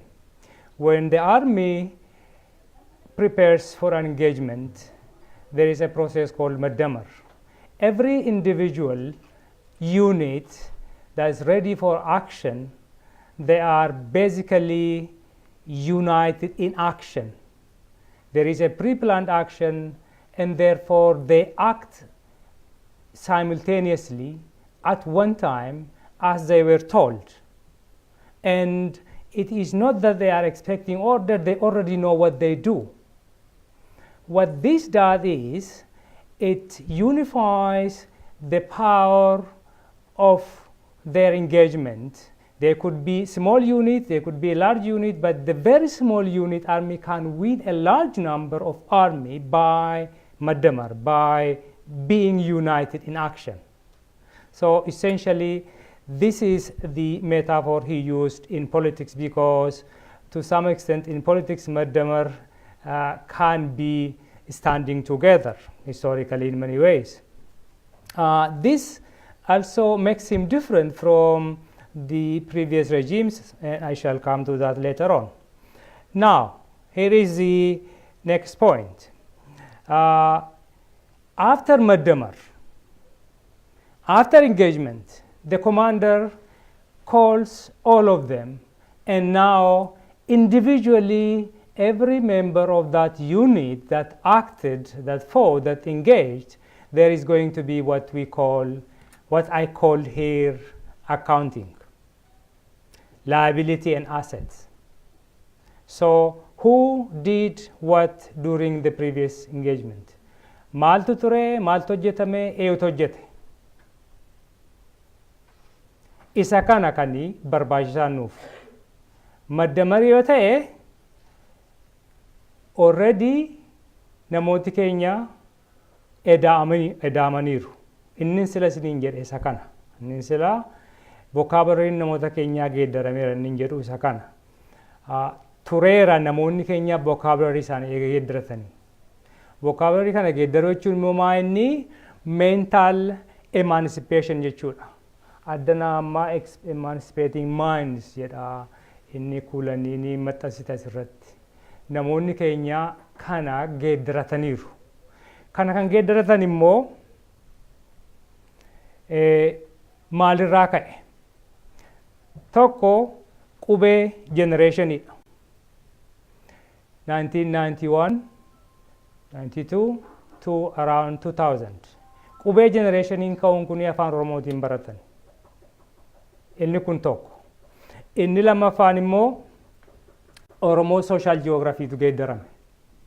Social geography maalan jedhu is the best way to explain. Amma yeroo addanaa haasofnu abaluu shawaatti dhalate, abaluu arsiitti dhalate yookiin shawaa yookiin arsii jenna. Biyyaa garuu abaluu boqojjiitti dhalate, abaluu dadaritti dhalate jedhu. Ijoolleen Oromoo yoo Maqalee Yuunivarsiitii dhaqanii, Baahirdaar Yuunivarsiitii dhaqanii Oromiyaadhaa dhufanii jedhamu malee Wallaggaa dhufanii hin jedhaman. Namoonni waa'ee keenya hawaa isaanii as Oromoodha. Ijoolleen keenya waa'ee isaanii mataa isaanii hawaa isaanii lafatti dhalatan haasa'u. TV Oromiyaa boqqolloo TV jedhanii jookii godhu. Garuu TV'n Oromiyaa illee yeroo niwusii dabarsu akka jedha.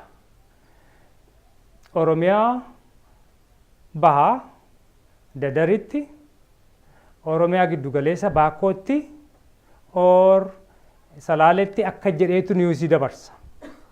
Kun maayinni utuu hin beekinii subconsciously sammii namni keenya kana sublimatii godhee they have already assimilated these into their mindset. Kun maayinni egaanii software uume jechuun jaalladha. Default moodiin maayinni waa'ee Oromoo nationalismii, waa'ee bilisummaati. Default moodii sanaan haasa'u.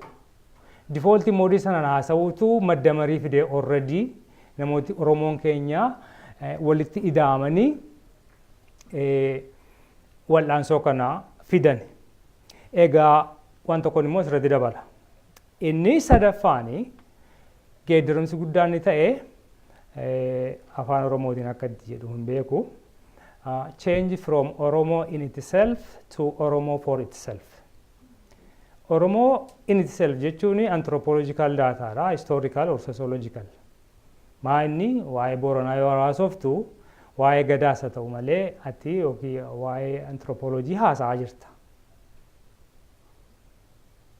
Waa'ee Maccaatu lama yeroo ta'u ati waa'ee historical issue haasofta. Scholarsiin immoo isa kanaa consciously fuudhanii akka nationalismiitti ilaalu.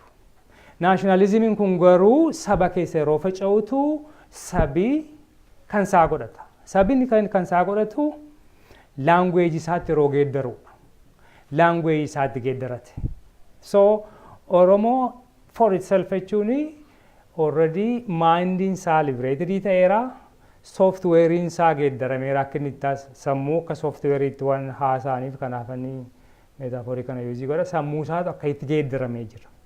So kanatu gaanii wanta guddaadha. Egaa early 2010 already madda mariin kun ta'eera. Utuu kana hin ta'in dura immoo waan tokkoon itti dabaluu barbaada. Okay. Madda mariin kun additioniin kuni kan diasporaadha plus 1 minus 1 idha. Kan dargoota kan qubee fi kan qarree fi qubee sorry kan qubee generationii geometric progressionidhaan deeme. Kan Oromoo publicii arithmetic progressionidhaan deeme. Kan OPDO decimal additionidhaan deeme. Inni kuni deemee 2005 ga'eera. Yeroo 2005 ga'u egaa kana gaanii isinii gabaabsuudhaaf himaa inni namoonni biyya keessa jiranii ideal type tokkoon deemu. They have one ideal type. The OLF during the transition united just one. Biyya keessa that's resistance inni biyya keessa ture and detour resistance dhaan jedhu. Detour immaa inni they just avoid the what I call thesis, antithesis, counter-thesis. No, my program is right. No, your program is wrong. Isa diasporaan hojjetu kana no. Inni hin jiru. Isa kana nin jedhu. So 2005 yeroo dhufu election isa ta'e. How many of you know that the Oromo protest movement lasted for more than 6 months during the 2005 election?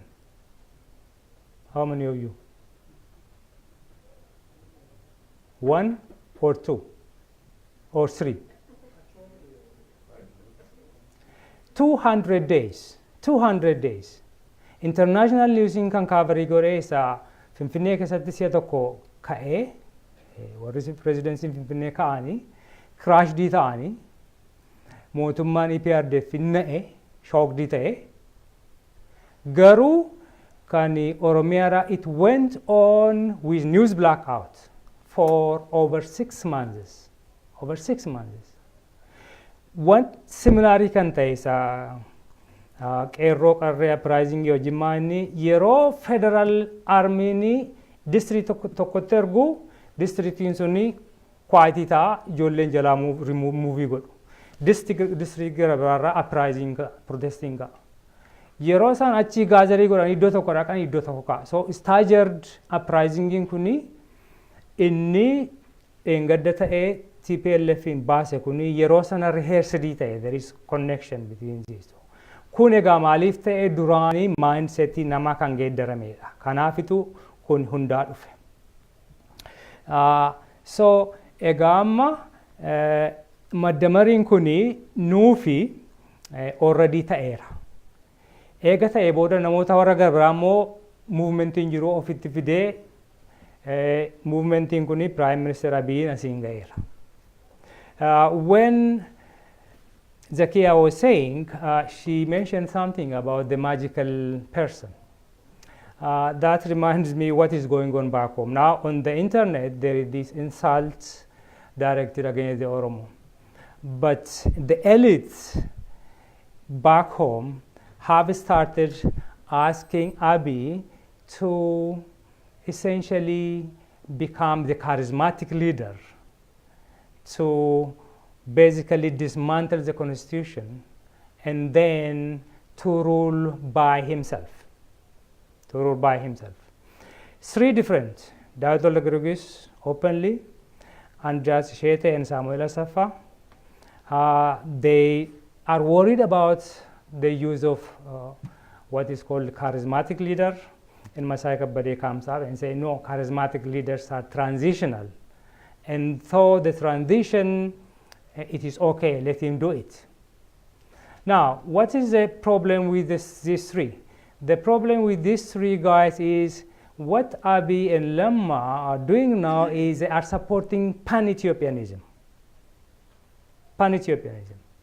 And pan-Ethiopianism has brought large numbers of demands. Large number of demands. And so I call this the demand from the right people. When I say right people, it's 2. The first meaning is right wing, because they are demanding for return of the old order. Right people, the second meaning is because they say there is a right Ethiopian that has to rule Ethiopia. The pan-Ethiopian, these are demanding too much and there is no space for them. That's what they are saying. So to conclude my remark, I say that there are assets. Maddamar has brought Oromo and pan-Ethiopians for democracy. Assets, return of diaspora leadership is an asset. They are finding their political landscape. It is a new landscape. They are adjusting to the new landscape. Guerrilla leadership is an asset. Organic intellectuals are there with reflexivity. Reflexivity means social actors accounting for what they did. We did this last year, 2 years ago, it did not work. We come back to the table and then we plan again. That is reflexivity. And so that we have. Then we have also of eco leadership, liabilities, the right people. inherited box, toolbox, that is the security, the army, the ODP, the ODP in OPDO mindset, abuse of power, violations of laws. Another liability, Nachalabash, literally playing close men. The era from 1941 up to Abiy actually is the era of Nachalabash, by the way. We generally call Naftanya system, but it is anachronism. Naftanya system ended in 1941. After the Italian period, it was the Nachalabash that ruled this house. Abiy's rule differs because Abiy brought Madamar, because partly the Amhara were also under Nachalabash rule, which was extended from Haile Selassie to the president. So one common denominator between Haile Selassie, Derg, and TPLF is the use of Nachalabash all over the region. And so finally, for conclusion, Prime Minister Abiy, can he fulfill his promise? Because he promised with Madamar, and then there is huge expectations. That's one. Two, low level local skirmish. These are the high expectation had created conflicts. These conflicts could easily turn into communal violence. So these are my two remarks, and so thank you very much for your patience.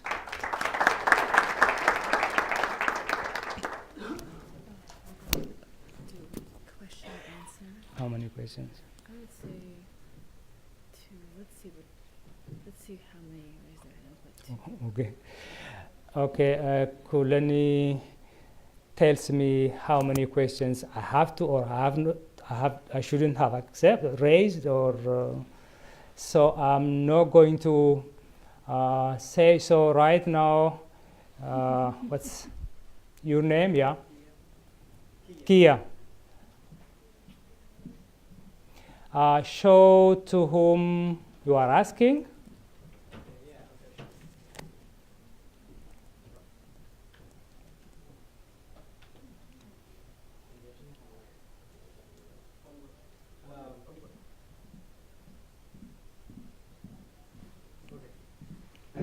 Thank you. So my question is for Bonnie. We were talking about multinational federalism. So apparently what you compared is the fact that the lands were taken from the Oromos and how multinationalism can be a solution. My question is, this is what the statement that you make that Dr. Gamach was working on. I kind of overheard while he was talking. So this is what you said.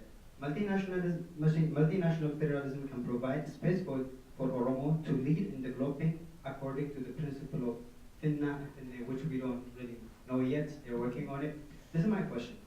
So you said, can provide space for the Oromo to lead in developing. So what kind of space? One, as an Oromo, we are, I think my assumption is this. All Oromo organization parties and everybody says, let the Oromo people decide what they want.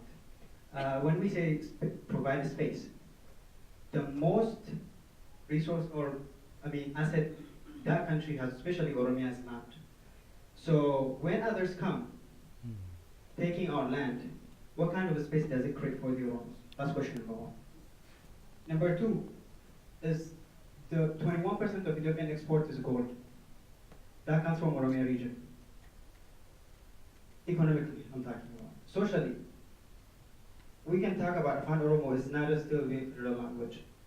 And having Amharic to be, everyone speaks Amharic. After personally I speak. How can we get over, how can we really raise our language to that extent if we are in the federation?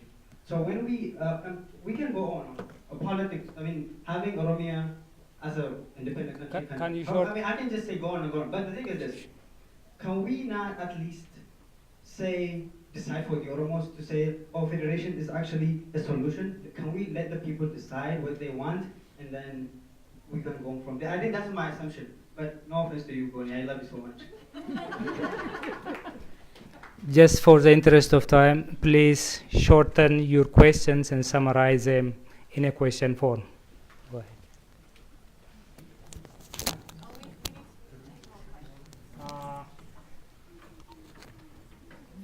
Yeah, you. You can come down.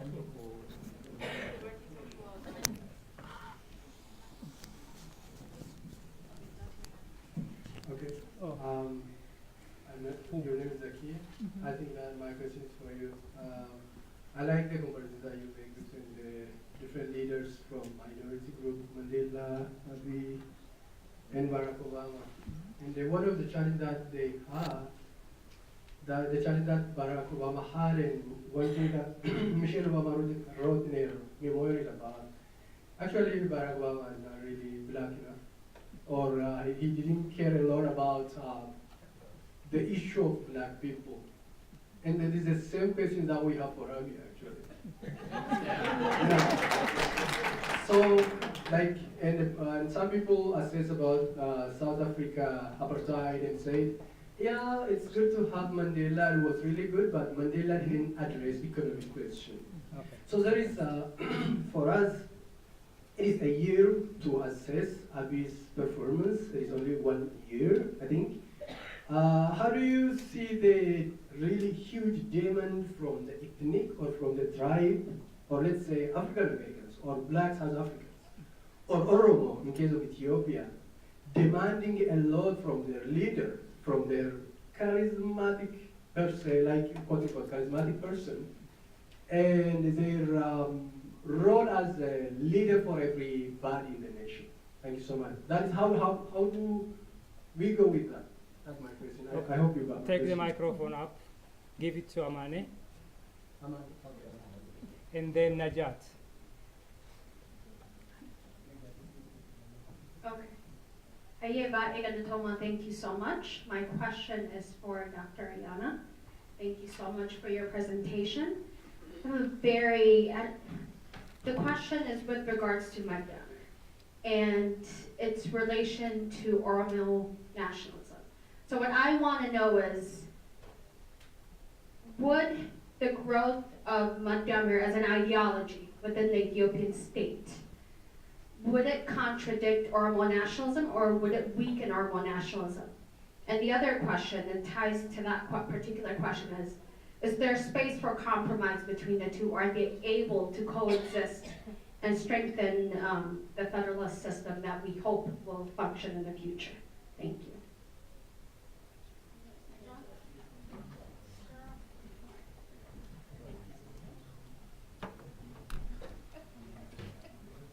Galatoma, I guess afaan Oromootiin akka gaariitti tottolchee isiniin fudhatu sammuunti amma dure qubeedhaan akka gaariitti bilisomne. So my question is this: we have different political parties, we have amazing ideologies, but we recognize that we have two main enemies. One who wanted everything we had, so we had to die for that, and others who just despise our existence, and both are equally the same for me.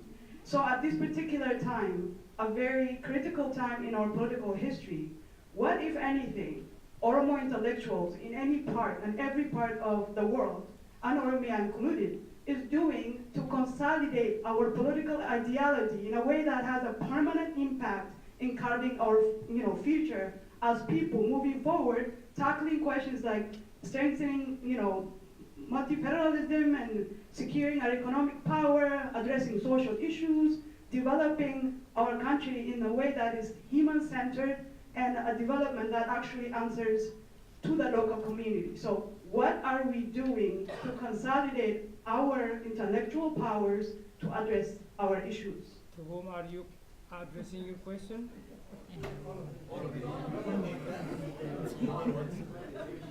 Any of either Adeboni or Isini. Isini.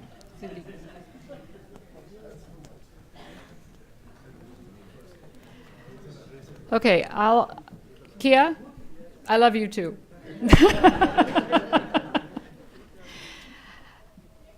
Let's start from the fact that there would not be a country called Ethiopia without international interference.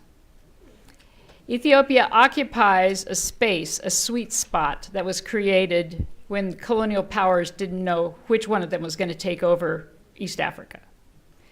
And the crafting of a narrative that makes Ethiopia exceptional and that places it in a very clear northern identity with Christianity, Amharic language, culture that dominated for many years, has become part of the expectation and has started to be, and for so long was locked in the way the outside world saw, and that was manipulated very, very well. So I really respect the question that comes up as to what the Oromos, how the Oromo powerhouse is going to be put together to respond to this. But it has to be done strategically. It has to be done through a combination of advocacy, of bringing allies to the Oromo for the right reasons, making it crystal clear what it is that international forces can do to also create space in the political, social, economic sphere for Oromo to have some room, some space to begin to show what it is they're capable of doing. And that means pushing back against this dominating narrative. We're going to talk about that tomorrow in the afternoon. But it also means that answering this question, which I tried to get at today, which continues to come up, is a single voice. What is it that the Oromos want? What kind of society do Oromos want to build? It's not going to be handed over. It's going to be constructed with people who are clear on where they are taking the opportunity. So that pushing back against the confiscation of properties means allies, and it means reporting out, and it means communicating what's happening. It means outrage, it means media, and then it also means on the ground participating with developing civic institutions, getting partners that are on the ground seeing that are standing up with Oromo. There's a whole complex there. There's not a single answer, but I do think that a successful answer is going to have to include how and why Ethiopia came to be there and what it's going to take to change the understanding and allow for this space. It's not just geographical space.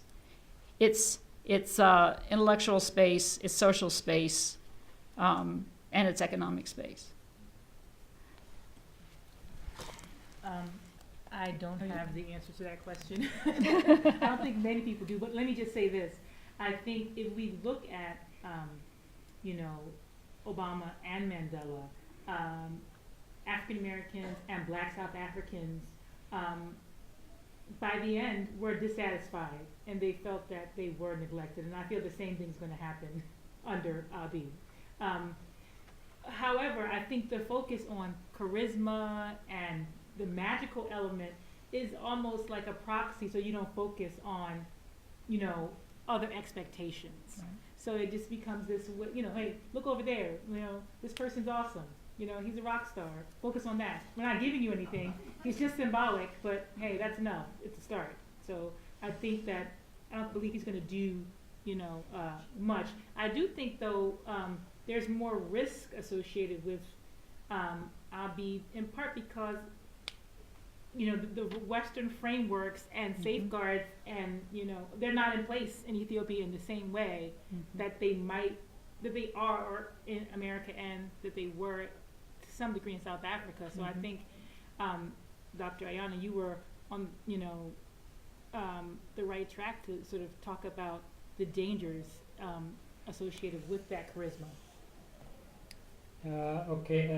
This leads me to the question for Najat, but before that I go back to the charisma issue. The charisma issue from the theoretical perspective is actually wrong and contradictory. If he is using his charismatic individuals actually break traditions. They are not going to reinstitute tradition.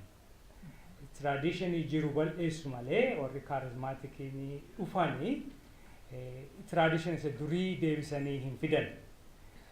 Kanaafini maddamar isa jedhu sana yoo itti fufa ta'e pan Ethiopian demandii expectation isa ka'e kana deebisaa deema guutisaa deema yoo ta'e barbaachisaadha jedha ittaanee eegaani kan amaneetiin deebi'a. Maddamarii kana we now need another maddamar. The first maddamar was to remove TPLF. The next maddamar will be to strengthen democracy, to establish multinational federalism. For these, we might need new allies, new maddamar. And so this brings me to what Najat was saying. And Najat is saying what are intellectuals doing. This has been raised sometimes during the Cairo uprising. What should we do about think tank? There is a think tank that is really needed. A think tank needed, intellectuals coming together. I now hear some individuals working on how to implement the multinational federalism, and also how to compensate for those evicted farmers. And so we probably have to come back to these long-term plans instead of responding to the day-to-day news. Basically, since the Cairo uprising, what our intellectuals are doing is basically respond to the day-to-day news and what happened here, what happened there, and how to come up. So what we do is think for something short-term, for 2 months, for 3 months, and then that's end. So for instance, we see the confiscation of land from these Oromo farmers for 0.3 US cents. Actually, this needs a political decision. This land that is assessed for 0.3 US cents per whatever should be assessed not at today's value, but 20 years down the road. What will be the value of that land? It has to be assessed in this way. And for this, we need some kind of land banks that should be established. These land banks should take over these huge buildings, recompensate those who were thrown out, the Oromo farmers, and then basically the value of that land, estimated 20 years down the road, will pay basically on installment for these farmers who are now impoverished. That will be a measure of justice. The other is that piece of land that is in Oromia, it has to be under Oromia administrative unit, not part of the Tintinnez that is ever expanding. And so that's my simple idea. And so thank you very much. Kulani tells me to stop it here, so I'll hand it over to her. Thank you all so much. This is a very engaging panel, and it leaves a lot of questions unanswered, but we are grateful that you have opened up a lot of critical, ideological, and policy questions. Before we close, I do want to highlight a member of our audience who came all the way from Oromia. Her name is Sena Solomon. I mentioned her earlier this morning. Many of you know her as a musician, an artist. She's also a film writer, filmmaker. She was also a prisoner of conscience. And we are really grateful to have her in our audience today. She's in the back, if you could stand up.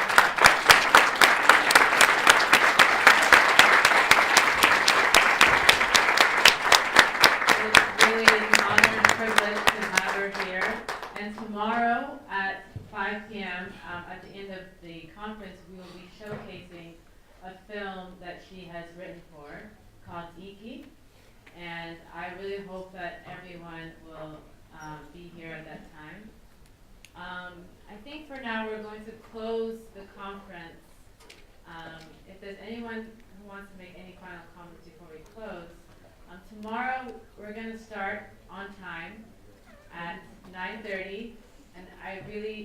emphasize, please come on time so that we can really have enough time to have people's presentations and get questions answered.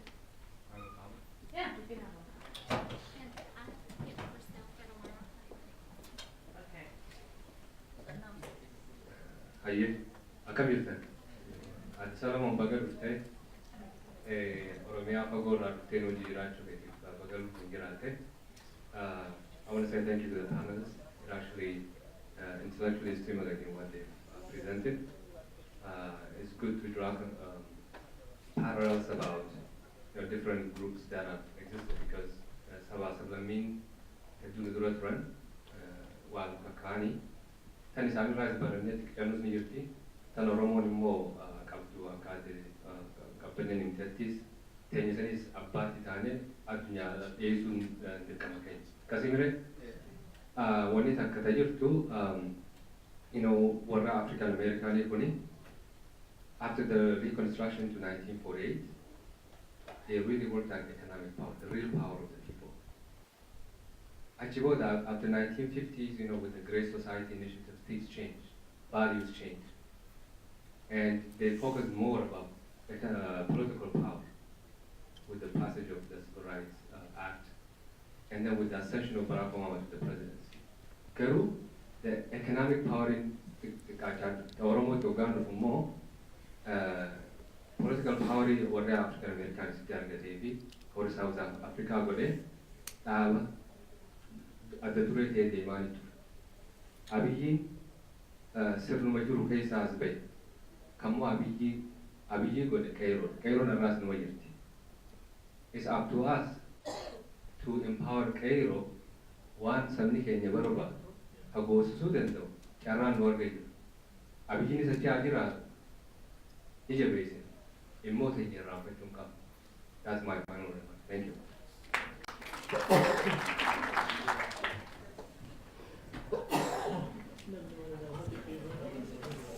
And if anybody wants to purchase tickets for the film, run me